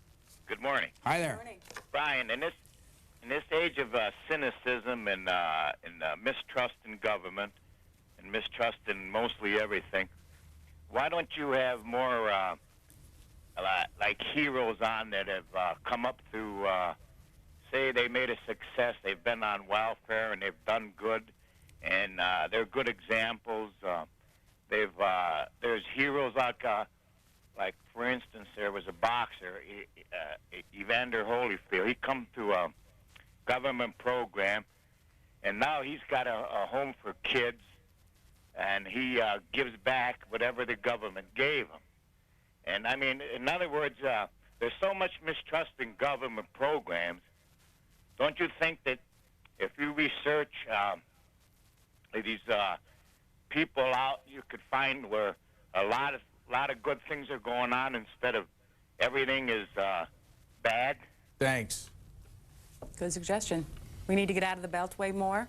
We need to try to be able to talk to people who are involved in this. But one of the key issues for the Washington Journal is to put interesting people on from varying points of view, and also to follow the money. Also, we sit here every day trying to give you some sense of what people in this town are thinking about and reading about. I mean, we're not, this isn't the Today Show or Good Morning America, and there's a line at some point. Love the idea. I'd rather sit and listen to people who are doing great things every day myself. But the fact of the matter, you've got contention in this town, you've got people that feel very strongly on the different sides of the issues, and we like to think of ourselves as a mirror, holding the mirror up to what's happening here. That's what we do with these newspapers. See, folks get real frustrated when they don't like the bias that they perceive in these newspapers, but 535 representatives, 14 cabinet members, all the nation's press that live here, Supreme Court justices all get up every day and read the same papers and talk about the same issues based on what are in these papers here. And I think, you know, that's the real challenge for the Washington Journal team, is there are so many places to go out there in the mornings or any time to watch, depending upon what your likes and dislikes are. And our goal is to be different. And you know, they don't watch us because we're the same as Good Morning America or any of the other shows. They watch us because we're different, and that's a real challenge. And also, as long as we're talking here and yakking ourselves to death, the American Profile Series and the Book Notes programs are meant to be a conversation instead of a gotcha type of an interview. That's right. We're not complaining about gotcha interviews. That's a whole different world. And a chance to hear people who maybe not be heroes, but have some long-form thoughts on an issue or a subject. Let's go to Fresno, California next. Go ahead, please. Hi, Brian. Hi. Thanks for some of the things I've seen you do. I would say that in terms of your programming or the format of your show, it's kind of difficult on the West Coast to have your newspaper ready first thing in the morning, especially if it's between 4 and 5 o'clock. And I kind of got the feeling that that it was limiting for people on this side of the country. But I have a news story I've been dying to share. Yeah, I was just going to point out that you probably read the Fresno Bee. You're darn right. Well, but you know, things happen all the time, and there are things that we never hear about that happen in Fresno that might have an interesting impact nationally. So just save it and use it when that's the point of this. The thing is, there are things that happen in Washington, D.C. that are pretty important that we never hear about either. You bet. And what I picked up off of a public radio program that was actually on the internet, the story itself couldn't be published commercially. Why? Is well, let me give you the story quickly and accurately. I don't know the gentleman's name, but he broke Oliver North in the Iran-Contra scandal. But he gained access to classified documents from the Senate's proceedings in the investigation, the October surprise. Those documents were stored in formerly a woman's restroom in a state building or a federal building. Those documents explained that a lawyer for President Bush, former President Bush, in 1980, passed a check for $3 or $4 million to President Carter's Iranian contact. This is the smoking gun. Yeah, but where's this? What's the source of this? This is well, the gentleman himself is the man who broke the story. I don't know his name, but he had to start his own internet media. I believe it's called Media Watch or Media Consortium. But how do you know? Here's the problem. You've got an internet story, and you don't have the guy's name. And I picked it up off of Pacifica, and I'm never smart enough to record everything that comes across on the radio. Pacifica Radio. Yeah, but the gentleman, I mean, you must know who broke the Iran-Contra story. I'm sorry, I can't give you his name, but the truth is he accessed classified documents, the results of the Senate's investigation into the October surprise. When they concluded that nothing happened, they lied because they had the proof. They knew exactly what happened, and they deceived the American people subverting democracy entirely. Because okay. Let me let you go because, again, this half hour is about this program. Can I just address the West Coast viewers? Because we do have West Coast viewers who feel that because of the timing, the changes in the time zones, that the show is more skewed to the East Coast viewers. And we're in the process of kind of reviewing our format on that, actually, and maybe putting a second daybook section in a little later in the program so that viewers who from the West Coast, would have a better chance of having a daybook section or talking about the morning news during a period of time that is a little bit more conducive as they're getting up and going to work. And also, people ought to view this network and the two networks. There's 1 and 2, and we started 3 in a national way last week. It's not a full-time network. We had the National Education meeting up in Palisades, New York, on a nationally transmitted on a satellite, and some cable systems carried it around the country. People ought to view, though, that all these breaks in the votes where we have open phones, this is a ongoing, continuous national discussion that doesn't begin and end in this morning program. Absolutely not. Unfortunately, the only statistics I have this morning are from the Washington Journal, and if people are interested to know, in 1995, last year, which was the first year of the Washington Journal, we took 10,239 calls within the 7-day-a-week, 3-hour-a-day during the week and 2-hour on the weekend show. And of those, 3,000 were first-time callers, 1 in 3. North Fort Myers, Florida. Good morning. Good morning, Brian, and the dear lady. Good morning. I'm a conservative Republican, and I'm alternately furious and delighted with it. That sounds like balance, doesn't it? Maybe not. Well, at any rate, I thought that, and I hope I'm on your subject this morning, I don't like to see you all used by people, such as in the last year when they would, when Bosnia and the Democrats would have their meetings every day, their press meetings every day. And I just wondered, do you all feel obligated to pick up the phone and talk to the Republicans to say, hey, guys, you deserve a break because we're going to give the Democrats some time over this morning. Would you like to jump in here and let us match this up? Or do you feel like the Republicans are obligated to stay wide awake and every time the other folks have a press meeting to call you and say, we would like to rebut some of the things we hear? Well, you know, let me explain what happened there, which is fascinating. We asked the Speaker of the House to open up his daily news conference to television, which he did.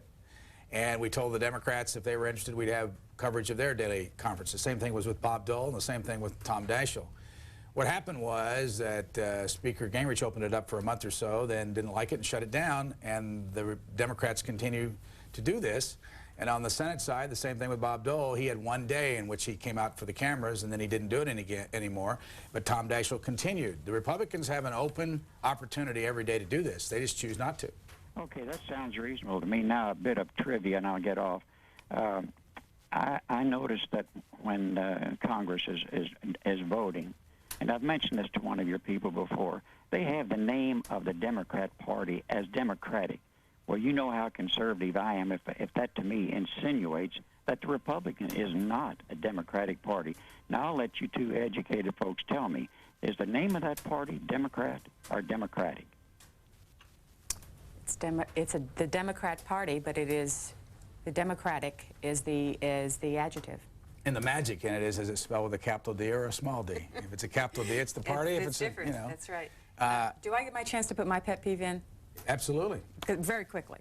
It's not really a pet peeve. It's just a recommendation. It's about me, No. It's a recommendation to our viewers because I know people people who fax in or email in sometimes get frustrated with us, but I brought with me just a couple examples of what doesn't work and why sometimes things don't get on the air. One is, this is about a 10-page treatise that someone wrote us. I'm sure that they were very, very concerned about this issue, but there's no way in the space of this short period of time that we can decipher through this much material to bring it to the set. So I would recommend that people keep it short, 1 page, if possible. And the other one is this person who faxes us every day from Virginia. And usually 5 or 6 or 7 times a day she faxes from Virginia. And I would just tell you that if we get a fax all the time, we can't ask it like the 30-day policy. It's not the same thing as the 30-day policy, but to some extent, if we see these in the faxes all the time, we're not going to bring this to the table because we know it's somebody who violates. Leo Tarpey of Brooklyn, New York says, I rely on the New York Times TV Guide to monitor your programs, but their listings for C-SPAN are somewhat sketchy. Not their fault. So the only remedy is to channel surf. That's what 76% of the people do who watch this program during the day to catch segments of interest. Would it be possible to run hourly scheduling updates? We actually do that every quarter hour on the... That's right. Every quarter hour at the bottom of your screen at 15 and 45, you will see a small line at the bottom of the screen. This is not during the journal. I'm talking about regular C-SPAN programming throughout the day, telling you a little bit about what's coming up. And then at 8, definitely at 8 a.m., at 7 a.m., right before the journal, there is a program listing for the complete day, as much as we know. Give the New York Times credit. They try, as does now USA Today and LA Times, to put our listings in, but so often they want more time in advance than we can give them because we often make decisions. I mean, absolutely. This morning, do you have any idea when Christopher Hitchens and Byron York were booked for this show? Byron York was booked about 3 p.m. yesterday afternoon. Christopher Hitchens was booked, I think, on Tuesday. What about Blaine Harden? Blaine Harden was booked at 5 o'clock yesterday. And when did we decide to ask the Navy Memorial folks to let us in? Navy, that's a little bit different because it takes a little bit more work, and we probably talked to them for the first time about a week ago. Los Angeles, good morning. I have a little problem with your beginning program. You want to talk about articles from local newspapers? That doesn't have to be a local newspaper. It has to be an article about something that we don't know about that you might pick up in the local, any kind of a local magazine and newspaper. We want to learn something. That's the point. Yeah, but I called on December 24th with an article from the LA Times that nobody knew about, and the two people just looked at each other and said, well, I don't know anything, and that was it. So if you're going to bring up an article, I think that, you should talk about it. Well, sometimes just knowing that there's an article running and you give us the first paragraph of the article, that works, because then we know something's going on, and that's part of the reason for all this. Yeah. Well, I just didn't say it because I've never heard anything about it since, and it was about the FBI raiding group here in Los Angeles for trying to overthrow the friendly government of Cuba. This was before Cuba shot down those planes, and I never heard anything since about it from anybody. It was buried in the section of the LA Times, and I just think that if you want to hear articles and stuff about that, people should be prepared to talk about it. I think it was Lou was there that day, and he looked at the reporter, and the reporter looked at him, and they both shrugged their shoulders, and then that was it. Okay, thanks for the suggestion. One of the things you probably have already figured out that watching this program is that a lot of people don't know anything. And a lot of people do. But, I mean, it's a gauge here when you sit here and listen to both callers and guests and, all kinds of facts that come in. People often don't have the right answer. I don't know the answer to all this. You do. I do not. Connie Broad used to be Connie Debley. Now Broad is from Hanover, Kansas. And where is that? Hanover, Kansas is a town of about 850 people. It is about a 3-hour drive west of Kansas City, 60 miles north of Manhattan, Kansas. It's very agricultural, very rural. Dover, New Hampshire, good morning. Good morning. I really don't have a criticism to make. I find Washington Journal very engaging and very informative. However, something I would like to see happen is being in this great bastion of the democratic process here in New Hampshire, I find people very, very uneducated as to how the whole voting process takes place, what the influences are, etc. And since you are now having students who have registered to vote on the program every day, which is also enlightening, I would like to see if you could have some of their teachers on who could talk about how they explain the voting process to the students. I don't mean to take up too much time, but I wanted to say that I find that people can't seem to wait for their vote to take. Like, for instance, I used to be a Republican, and I never seemed to vote for a winner in the state of Maryland. However, now that I'm a Democrat, I, for once in my life, voted for someone who won.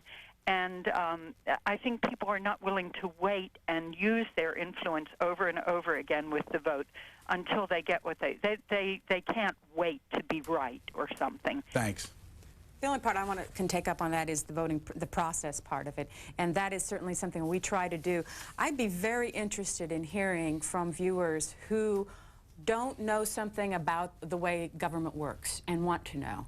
Because this is something that the Washington Journal can do, and if there's a process, if there's an agency you think that you just don't know about, or you want to know more about, or you think there are misconceptions about, or anything like that, that we can go out and take a look at and educate our viewers and educate ourselves, that would be great. So, and you can do that by faxing us with some of your ideas, or calling us and letting us know. This is from John Robbins. I think you really like this one. That's why you handed this to me. No, I didn't hand that one to you, did I? Yeah, oh, maybe I did. It's attention, Connie Broad. Mr. Lamb seems to get increasingly overheated with every caller who charges bias in C-SPAN coverage. He seemed to literally steam today. I did not hand that. Really, boss, I'm serious. I would suggest that a recheck of backgrounds of the journalists who appear on Journalists Roundtable would reveal that a vast overbalance, not only to the right, but to journalists connected to publications controlled by the Washington Times. You had Mr. Lambeau, it's actually Lambro yesterday, and I fear Arnaud de Bourgrave and Wes Pruden have couches in your C-SPAN building. Are publications owned and controlled by the radical right foreign mystic, the Reverend Sun Myung Moon, favorites of C-SPAN, or is it just that the Moonies are overactive in badgering you for exposure? The Washington Times is an organ of right-wing Republicans. It is basically small local paper which has yet to reach a circulation of 100,000. Without C-SPAN, it would be losing far more of the millions it does today. Balance will remain a problem on C-SPAN as long as this pandering continues. John J. Robbins of Stuart, Florida. And I think it was John Robbins of Stuart, Florida that wrote an article about me in the Stuart paper that was very, very vicious and attacked me.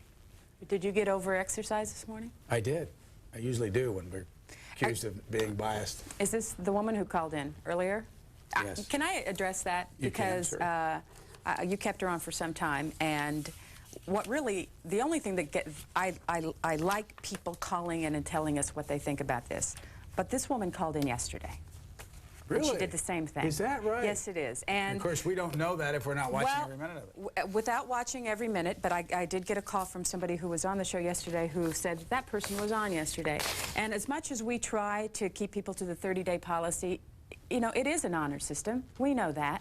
And we want to hear your comments and criticisms. But 2 days in a row. That's it for that lady. No more. All right, Seattle, Washington. Go ahead, please. You're on the air. Hey, Seattle. Morning.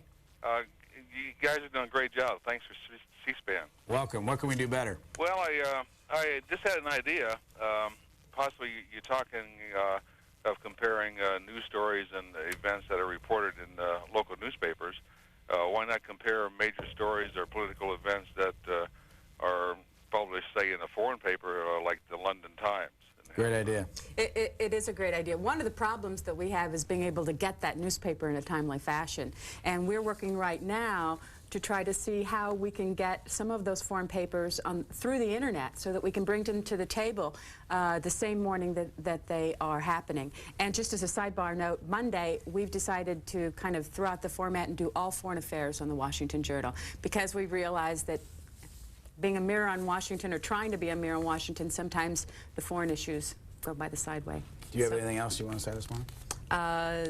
No, not really. Do we still have a camera downstairs to show I certainly hope so. Exalted crew? We also haven't shown the people behind the cameras up here. That's right. Can we do that? I don't know if we have time or not, but do we have time? You're not looking at me. I don't know what this is. This is an Easter Passover weekend. There we go. There we go. Wave to us, Michelle. It's Michelle Massey, who's behind the first camera. And you can kind of see we have, I think, Eric.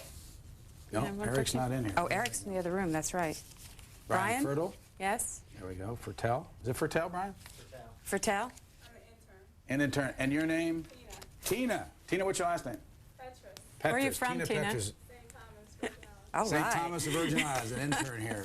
Interns, hey. Who are running cameras, that's right. And actually, we have two interns in the Washington Journal, Todd Cusin and Rachel Royster, who are big help to us on an everyday basis. Thanks to everybody this morning for hanging in there, and thanks to our callers for your suggestions. And do you have a final word for the audience? Keep watching and keep letting us know what you think. And have a nice holiday weekend.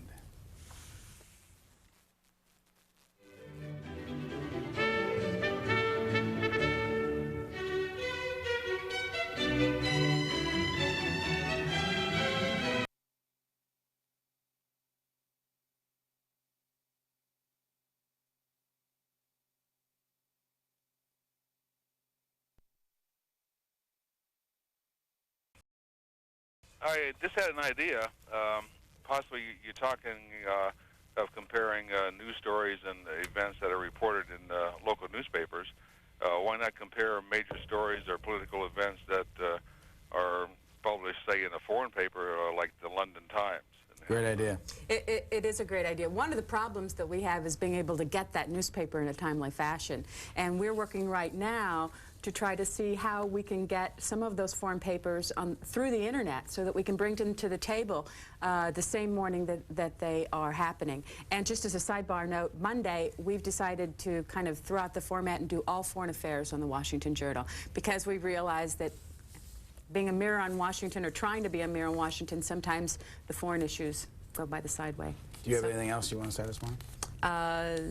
No, not really. Do we still have a camera downstairs to show I our certainly hope so. exalted crew? We also haven't shown the people behind the cameras up here. That's right. Can we do that? I don't know if we have time or not, but do we have time?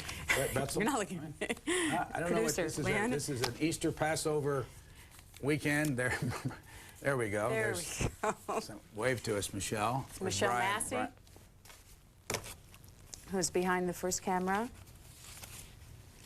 And you can kind of see we have, I think, Eric.